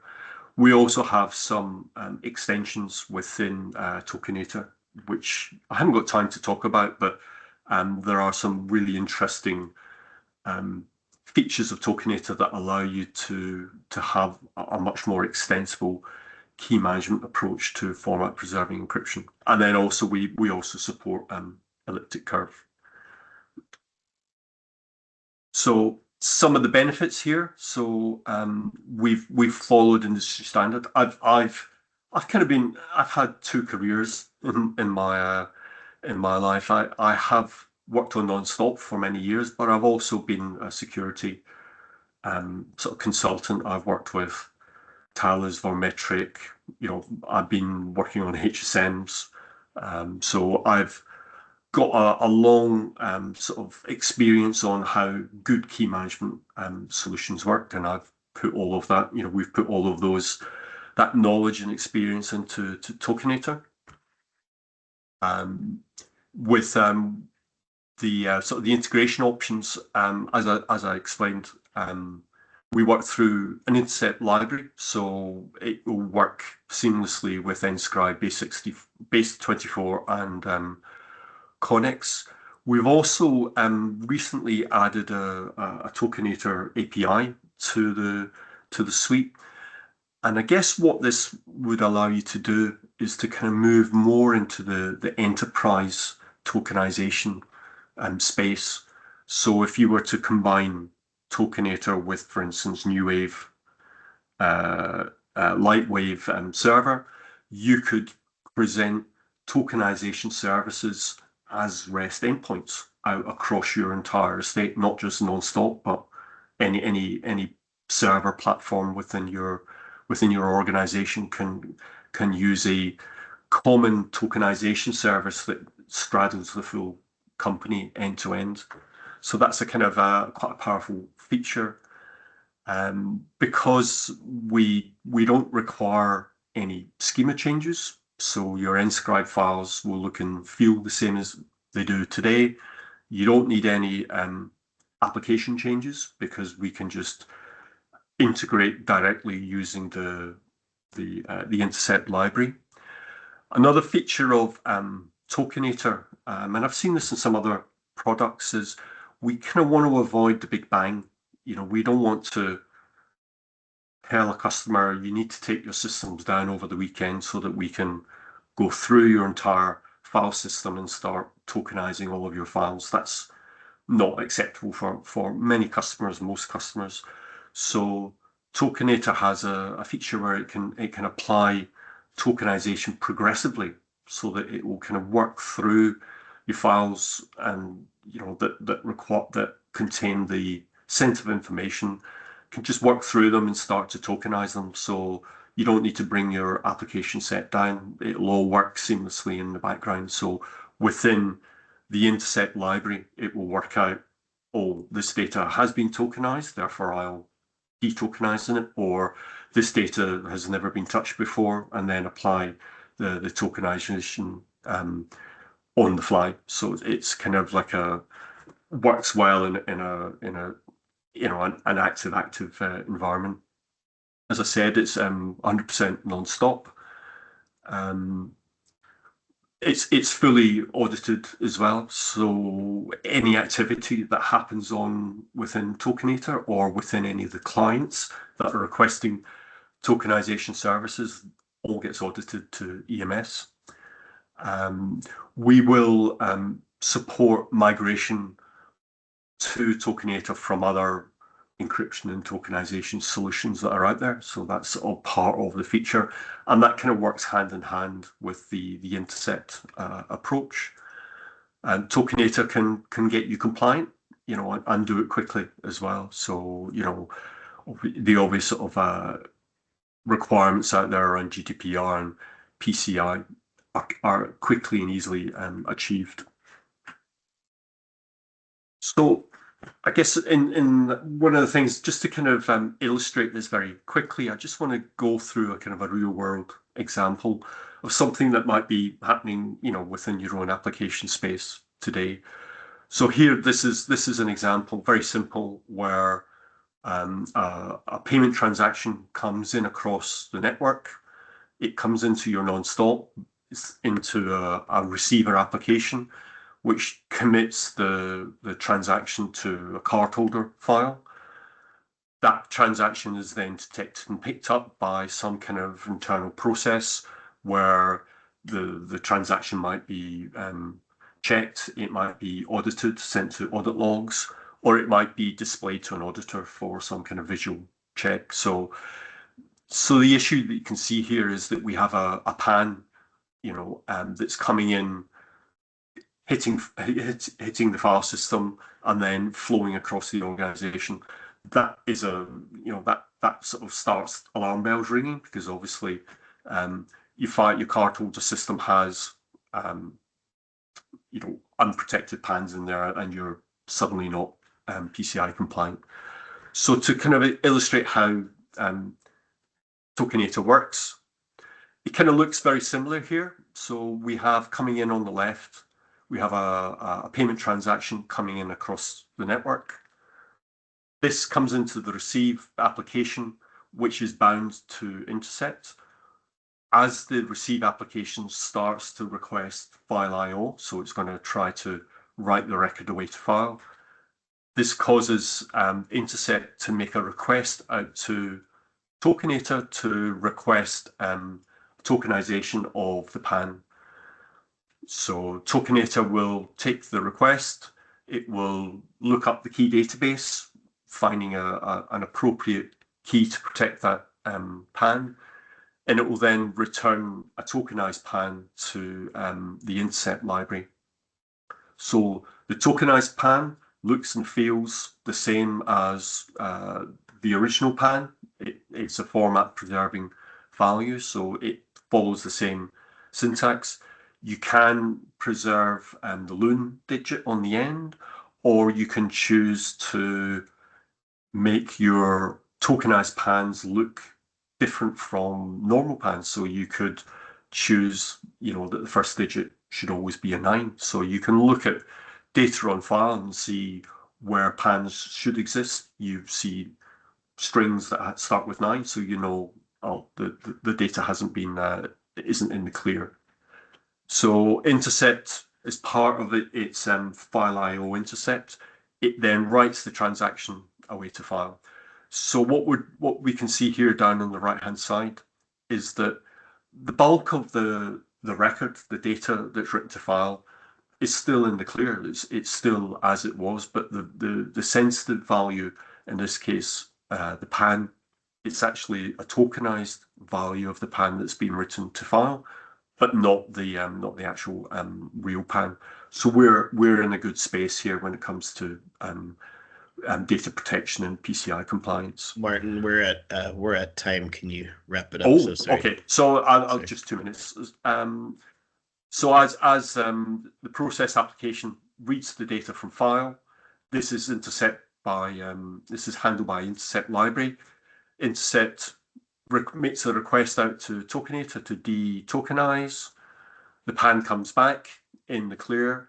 and then that's displayed to the operator. So you can see that your card holder file stays clean. There's no sensitive data in there, and there's no requirement for any changes to your applications. And that's it. So I'm sorry I overran there slightly, but these are the guys if you want to reach out, or to myself as well. We're happy to take you through a more detailed explanation of the solution, and we can run demos and run POCs. So, but thanks for your time. Thank you, Martin. And if anyone has any questions for Martin, please put them in the chat, and Martin, you can answer the questions there. And thank you so much. Great presentation. So now we are going to move on to TIC, and we have Phil Lee speaking from TIC. So go ahead and take it over, Phil. Hello. Good morning, good afternoon, everyone. I'm so happy to see so many of my friends there. Hello, Peter, Kevin, Craig, Dave, James, and everybody. And thank you for being here. And a great shout out to Pavlika from the NuWave, the marketing director, to make this happen. We all know that even though it's the Vincent's face that you see, it really is Pavlika's hard work that make it happen. Thank you for making it happen. So it's great to be here to present this. I'm going to step up to the challenge to get this done in 15 minutes. So I'm going to start the clock. And if you ask any question, feel free to put in the chat and I will do it offline. So I'm going to share my screen. Vince, can you confirm that you see my screen? Phil, you're good to go. We can see and hear. Okay, great. Thank you. So we're here to talk about TIC Navigator, which is exciting. I think Franz and other people have talked about Gen AI, and we are here, and we're going to talk about the tool that we can use to help the nonstop. So first thing is that we all know some of the common challenges in nonstop. So that's not enough nonstop resources. We heard some of this in this presentation already. People say, how do we train the next generation? I think Franz talked about some of the tools and some things coming up with training and all that. And TIC Navigator can help that. Next part is very important because quite frankly, a lot of the senior people are retiring or they're very busy. So it's very difficult to find the knowledge base how to do with build new applications as well as finding out what's happening within the current application. Modernization is a big part of nonstop, but you cannot modernize something you don't understand. So a lot of times you want to re-platform something, you want to be able to modernize green screen to a newer platform browser. What do you need? You need to be able to understand the logic in those different existing programs. So that's where TIC Navigator comes in. But so if you do not use TIC Navigator, this is the typical case. Say you're a developer or you have a development manager, say, here's this piece of code, go figure it out. So this is typically how we bring a developer into supporting a piece of code. You throw the code and say, start reading the source code line by line. There's no documentation, or the documentation out of date that was done like 5 years ago. No one really knows where it is, how good it is, right? So no problem. Let's go ask, John Smith, the 65-year-old about to retire SME. So what happens? Or maybe we ask the new SME that has been trained for the past 2 years. So, well, yeah, I'm very busy. I can give you 10 minutes to ask me questions. So 10 minutes is not enough, but that's really the reality. The SMEs are very busy. It's not only impacting on your ability to stuff, it's impacting the SME's ability to get his or her job done.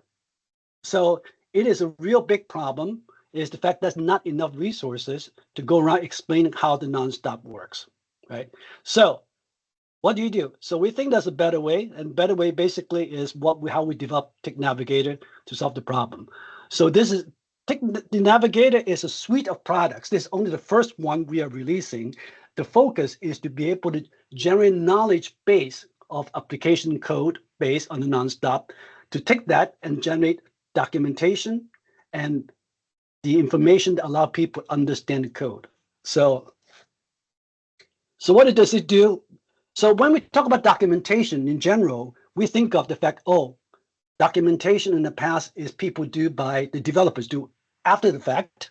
They will describe step by step how the program works, which is usually not very useful because you're saying like this paragraph does this, it increment a counter and all that.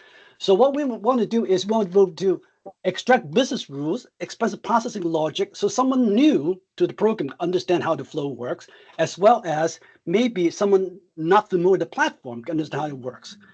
But more importantly, we're thinking that the important thing is the visualization, the diagram of all the different things, how it works, helps people understand the program much, much better. And so that's what Tech Navigator does. And one of the goals is to be able to allow people new to Nonstop or bring a new team or remote team to be able to have some like standard base of where the application base is. So with the Tech Navigator, how does someone understand how the application works? First, we advocated that you should start with a diagram. People say, well, what diagrams? Like flowcharts? Well, as we know historically, people do not do flowchart diagram. You know why? Because usually they ask the developers to do the flowchart, and developers say, I don't want to do the flowchart. It's too hard, and it goes to multiple pages and all that. And then you say, what about ERD, data flow? Well, I don't do them. So as a result, it is underused tool. Now it's the reverse. We can, with Tech Navigator, we basically can generate the diagrams for you to help you understand how the code works before you look at a single line of code.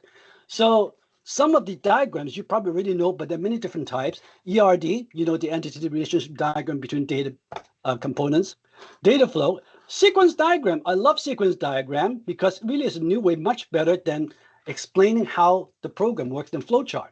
So even you may not maybe new to sequence diagram, if you look at this, you can sort of understand as far as what it's trying to describe. We say, okay, this is actually client talking to the server, request code, and this then reads the database, and it reads this database, and then it returns back the data. So now, if you are a developer or you're a manager, you want to try to see how things work, this immediately gives you a high level understanding what it does. So this is just one sense of how a sequence diagram can help a person understanding the existing application, right? So data flow diagram, you sort of know, it shows the flow of diagram. So you can see it looks kind of complex, but can you imagine that if you are looking at the code is 10 times more complex than this. And if you follow that, you can see the flow of where data is, right? This is a different diagram, it's architecture diagram. It shows the relationship of this program to other programs, right? Those are things that are hard to come by. Yet this is some of the byproducts of what Tech Navigator does for you by taking the code and analyze it and using GenAI to come up with these diagrams. So that now you accomplish step one. Now with this, you say, okay, I understand the flow of how things integrate together without having to look at a single line of code. Then the second part is what I'm going to do is now Tech Navigator also actually do that analyze in verbose description how the program works. This is a sample output as far as the business logic. It describes what the program used for. It describes the process flow.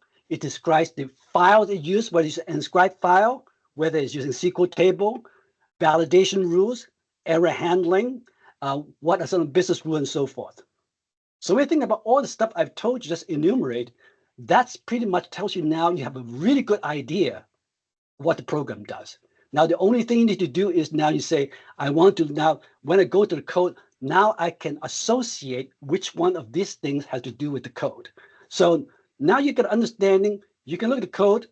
Now, the next thing you do is you want to validate, say, well, but there are some things that in the documentation that's not in the documentation. I want to find out more detail. Like, for example, like it has 5 different request code. I want to find out how does it do particular thing. So what do? Well, I can talk to subject matter expert. If a subject matter expert may say, well, I don't know, I have to look at the code to answer your question.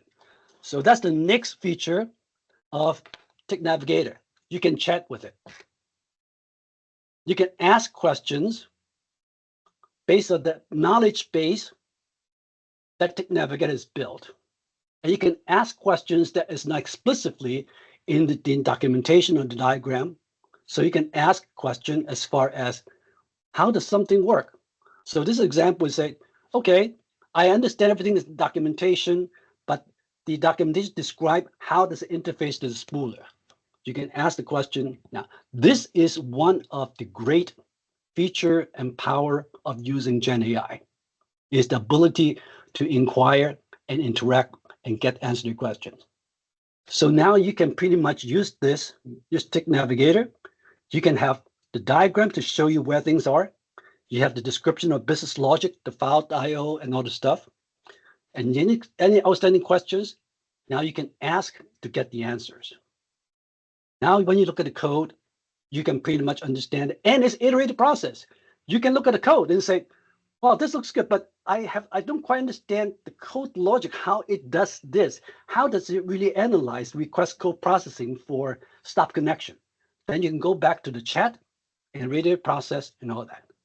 And once you do all the session, you can export the whole conversation into a document, and you can take that and work with it. So, and then if you have final questions, now, so that's all well and good. But the final step, what you need to do is now, you really should go and take that and validate with the subject matter expert. Now, if you can validate the subject matter expert, 10 minutes may be more than enough, because you're armed with all the information. You have specific thing you want to ask, and you say a specific pointed question, and you can give the information to the subject matter expert. Say, this is what the code said, this description, this diagram. Explain to me whether it's working or not. Now, 10 minutes is fine. So questions, how long does it take for TIG Navigator to take a program to create all the diagrams, to create all the documentation, to create the chat and all that? Usually it takes about 15 minutes, depending on how large the program is. But well, if you have a 3,000 line program, it's probably 15 minutes. If it's larger, it can be more. And it's dependent upon what you want to get out of it. But 15 minutes is about average. That's about the amount of time Vincent allowed me to talk in this presentation. So in this 15 minutes, you'll be able to take one of your assignment program and get some useful information. So what's the process? The process is, again, now with TIG Navigator, you can review high-level diagrams, so you know how it works. Now you can look at the description of business logic or the processing. If you have questions, you can ask the chat, and then now you can print it out. You review the code. Equipped with that, now you can talk to the subject matter expert, and now you're good. So that is the process. So instead of trying to go through understanding this code line by line and all this stuff and so forth, you could be having a party with your friends. You could be celebrating, spend more time and happy hours than looking through code. So this could be you. I mean, this is Vincent over here. This is me over there, and there's Gabriella. So that's what we do. So it is important to try to be smart about how we approach, a project and use whatever tools is available. And TIG Navigator is a great tool. And so what it means is, first is risk mitigation. So it will free up your subject matter expert so they do not get inundated with questions as far as people coming to them to help. Reader support. So even if the subject matter expert is available, having a subject matter expert sitting looking at a problem, it takes time and money and effort. It will, even with the tool, can also augment and help the subject matter expert to solve problems faster. So it's not just for new people. I mean, imagine how many times have you come across a developer say, oh God, you asked me a question. I wrote that 3 years ago. I don't remember. I have to go start reading it over again, right? So it is save time not only for new people, but for the existing people also. So again, we talk about onboarding modernization, right? Someone come to us with basically screen COBOL program. They want to be able to modernize it to using in the Angular and HTML5 as well as a Windows platform, browser-based, right? So use this. Now you understand what is the business logic in the COBOL program. Now you can modernize the non-stop application.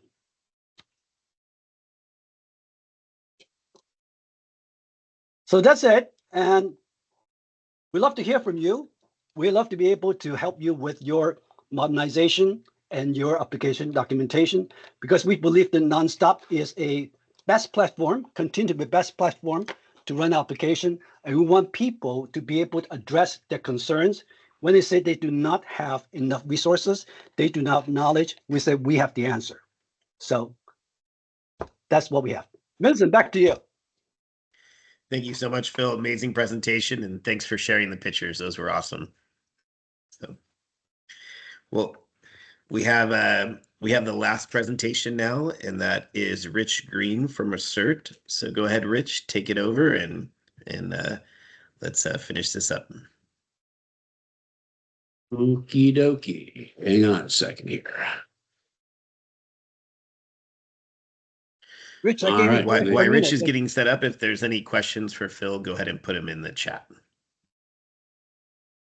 Can everybody see my screen? Or their screen? Or my Yes, we PowerPoint can. presentation? Yes, we can, Rich. Thanks. Excellent. All right, good. All right, well, imagine this. You're a QA tester. You're staring at a massive testing backlog that would take you days, maybe even weeks. That's pretty typical of the people that I deal with. Now imagine you have a smart assistant that works 24/7, never gets tired, learns fast, doesn't complain. Nope, it's not science fiction. It's actually here. It's AI. Hi, my name is Rich Green. I'm from Ascert. And for over 3 decades, we've been at the forefront of software testing worldwide. And in the early 2000s, we didn't follow the trends. We actually created them by launching one of the very first automated testing software packages in the industry. And getting in early, and it was a pretty bold move. It gives us a really deep well of experience, which today is probably more relevant than ever with AI coming on the scene. And you've heard a lot of AI today, and I know that people on this call see it everywhere. It's in our search engines. It's in your streaming recommendations. Heck, I was watching Prime the other day, and it came up with an advertisement connected to my Amazon account. It's in your customer service chats, and soon, but I don't think real soon, but soon, it's going to be in every aspect of software testing. And so at Ascert, we've spent quite a bit of time running experiments and mapping out exactly how we think AI is going to fit into the testing process. And what I want to do today, because there's so much talk about AI, what I want to do today is talk about the important distinctions in what I call technology leadership and understanding when true AI, which is what Phil just presented, when true AI is something that you want to implement versus AI rebranded, which is what I'm going to also talk about today, and that is automated testing. Before the whole AI wave, automated testing has been around, as I said, for over 3 decades. And we've got a lot of experience in that area. We see that it genuinely contributes to greater productivity and time savings and money savings. And I'll talk a little bit about that in this presentation. Okay. So I just said AI is not ready for prime time in some areas, but what is it good for? Well, in testing, there's a couple areas that it really, really works well. And one of those areas is identifying trends across large volumes of data, or even large buckets of test data from disparate sort of systems. Pardon me? Somebody's got their mic on. Anyway, the other thing that AI is very good at is natural language. And so actually inspecting that test data results and coming out with a narrative that it's easy to understand, that can be passed around an organization, that people can take action on, not just the professionals in the QA group, but being able to pass information company-wide and acting on it. You've heard the old saying, I'm sure, don't put the cart before the horse. And this is an updated slide of that. You wouldn't want to get in a sports car and get ready to go someplace fast with your GPS, which in this case might be AI, because you wouldn't get there without any tires. And I'll tell you what, the tires are automated testing. AI is not really good unless you've got large volumes of test data for it to inspect.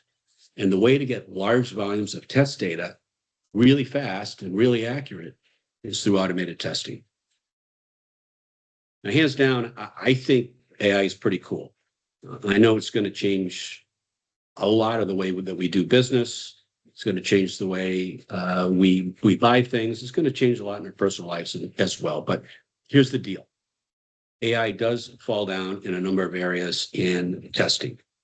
And I think it's important that we anchor, moving forward in a little bit of history. As I mentioned before, automated testing has been around for, well, at least we've been involved in it for over 3 decades, actually over 35 years.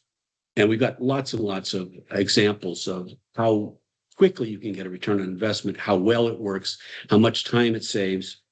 But AI is not going to replace that. AI is going to make testing, good testing, better testing. But there's some things it doesn't do very well. And I want to outline these because I've read lots of articles, done lots of research. We've heard from lots of people, lots of questions from our customers about it. And there's some things that AI doesn't do very well. It doesn't understand business logic.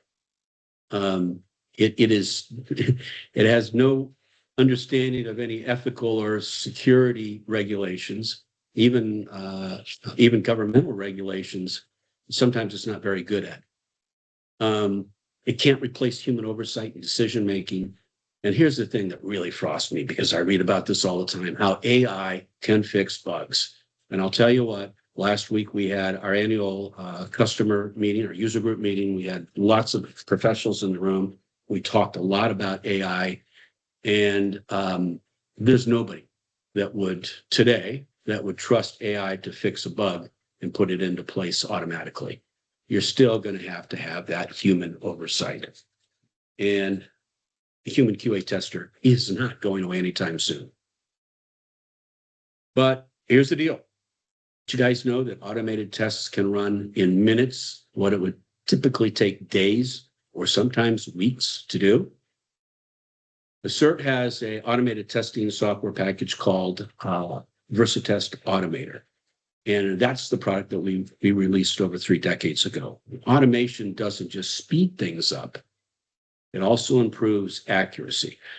One of the fears that we heard from a lot of people was that it was going to replace QA testers, and that never has been the case. Actually, what we found is employing automated testing allows QA testers to do more advanced testing or to increase their testing, things they could never do before.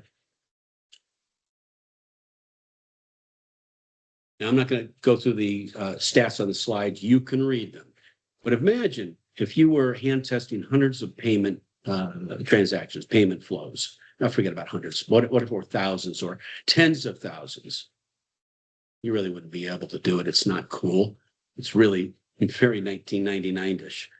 But if you've got something that automates the process, you can grind through those test scripts.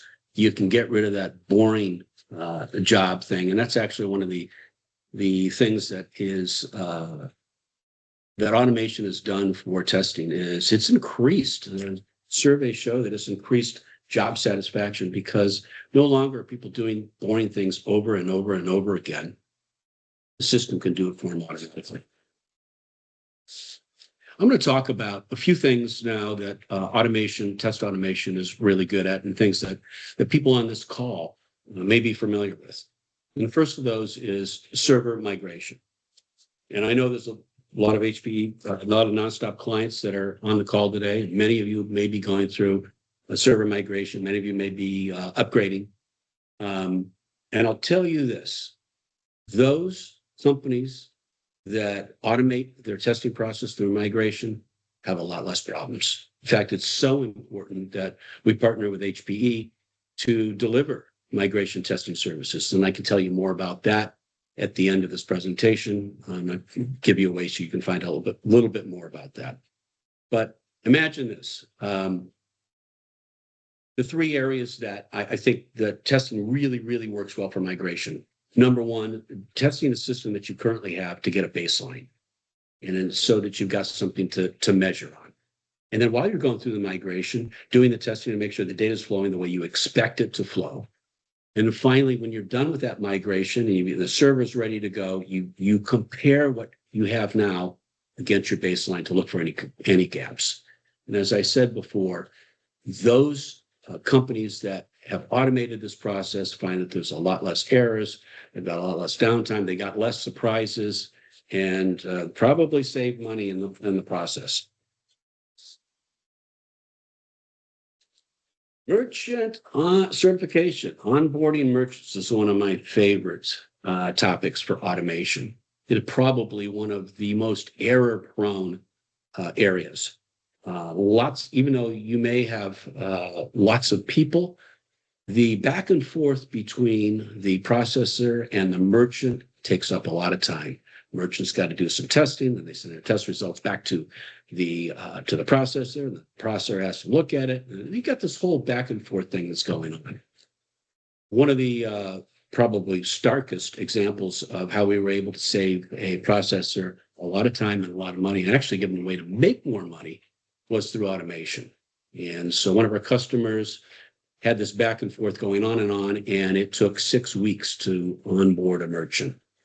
Developing some automated test scripts and then using distributed processing to do testing and pushing it out to the merchant in a way that wasn't hard, but was really beneficial. We're able to cut that 6 weeks down to 4 days. Now, you may not be in testing, but imagine what you could do, whatever you're involved in. If you had something that took 6 weeks and you cut it down to 4 days, imagine what kind of an impact that would make on your organization. It is actually one of the easiest and fastest ways for me to demonstrate fast ROI. And we love to do that.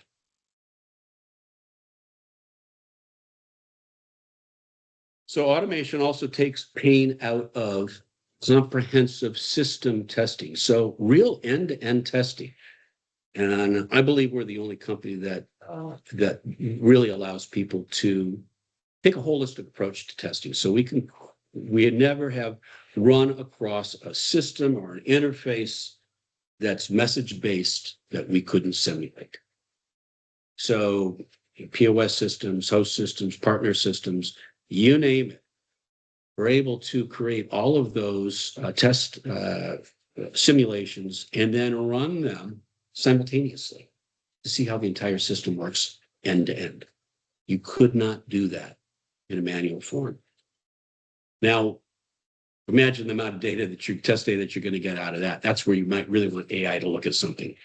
But again, I believe the precursor to AI in testing is automating the test process. That's the foundation. That's where you've got to go first. So bear with me for a second here, because I like to make an analogy here or a comparison. My daughter lives in New York City. She's a theater girl.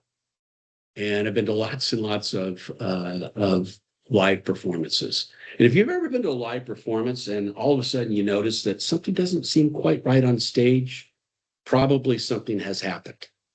Maybe somebody forgot their lines or a cue or a stage direction. And when those things happen, the play doesn't work well. But think about this. If you've got VersaTest Automator as your director, you're watching out for what happens in your system testing and make sure that you don't fall on your face when you're on stage or you get those thumbs down reviews. And the great thing, again, about automation is that it just does the same thing over and over again, doesn't get tired, doesn't make a mistake.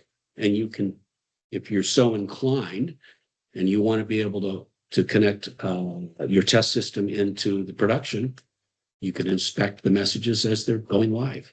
We've got customers that do that as well. But this is only available if you are automating what you've got. Let me ask you a question. What if you have a website and let's say you've got 1 million users, and maybe there are people on this call that have 1 million users, so double it or triple it, okay? And you want to make sure that things aren't going down. We've got some big holidays coming up.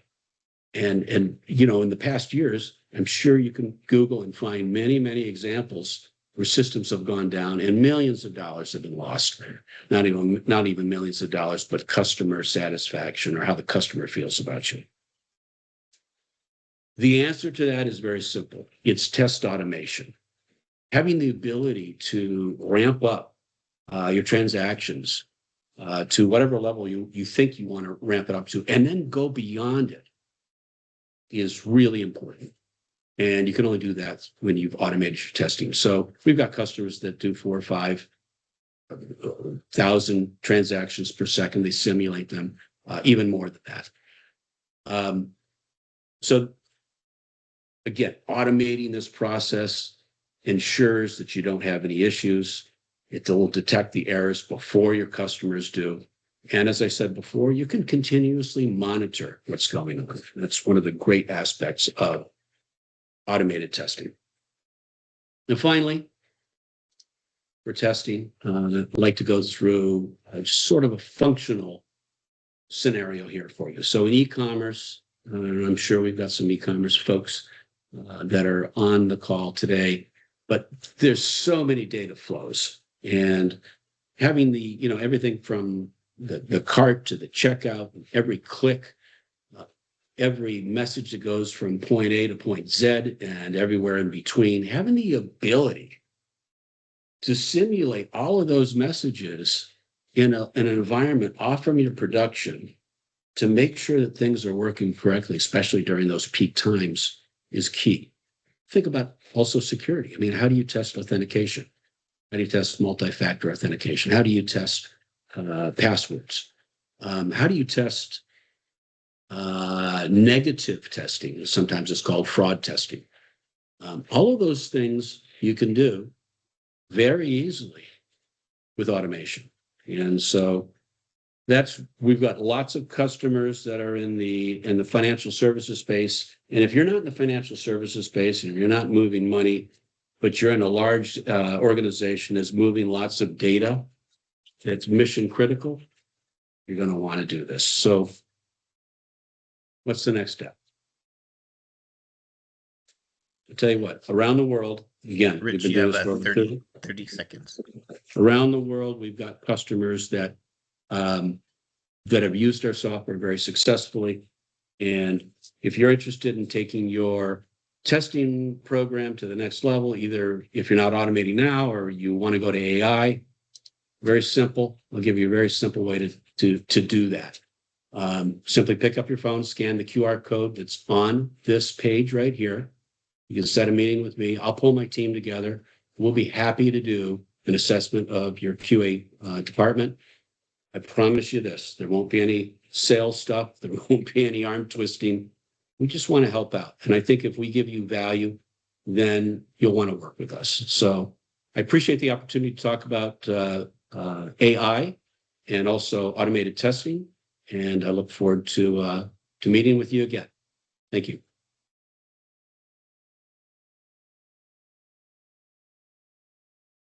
Rich, thank you so much. Great presentation. I want to thank everyone for attending, thank all our vendors for the great presentations, and thank HPE for letting Franz Konitz speak today. Thank you guys, everyone, for attending. If you guys have any questions, please reach out to the vendors directly.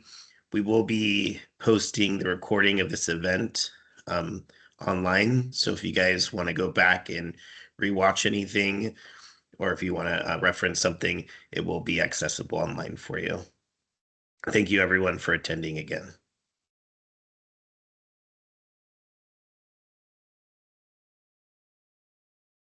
Thank you, Vince. Thanks, everyone. Take care. Bye, everyone. Nice job, Vince. Thank you. Bye, guys. Thank you. Thank you. Thank Bye-bye. you. Thank you. Bye. Bye. Thanks, Vince. Good seeing you again, man.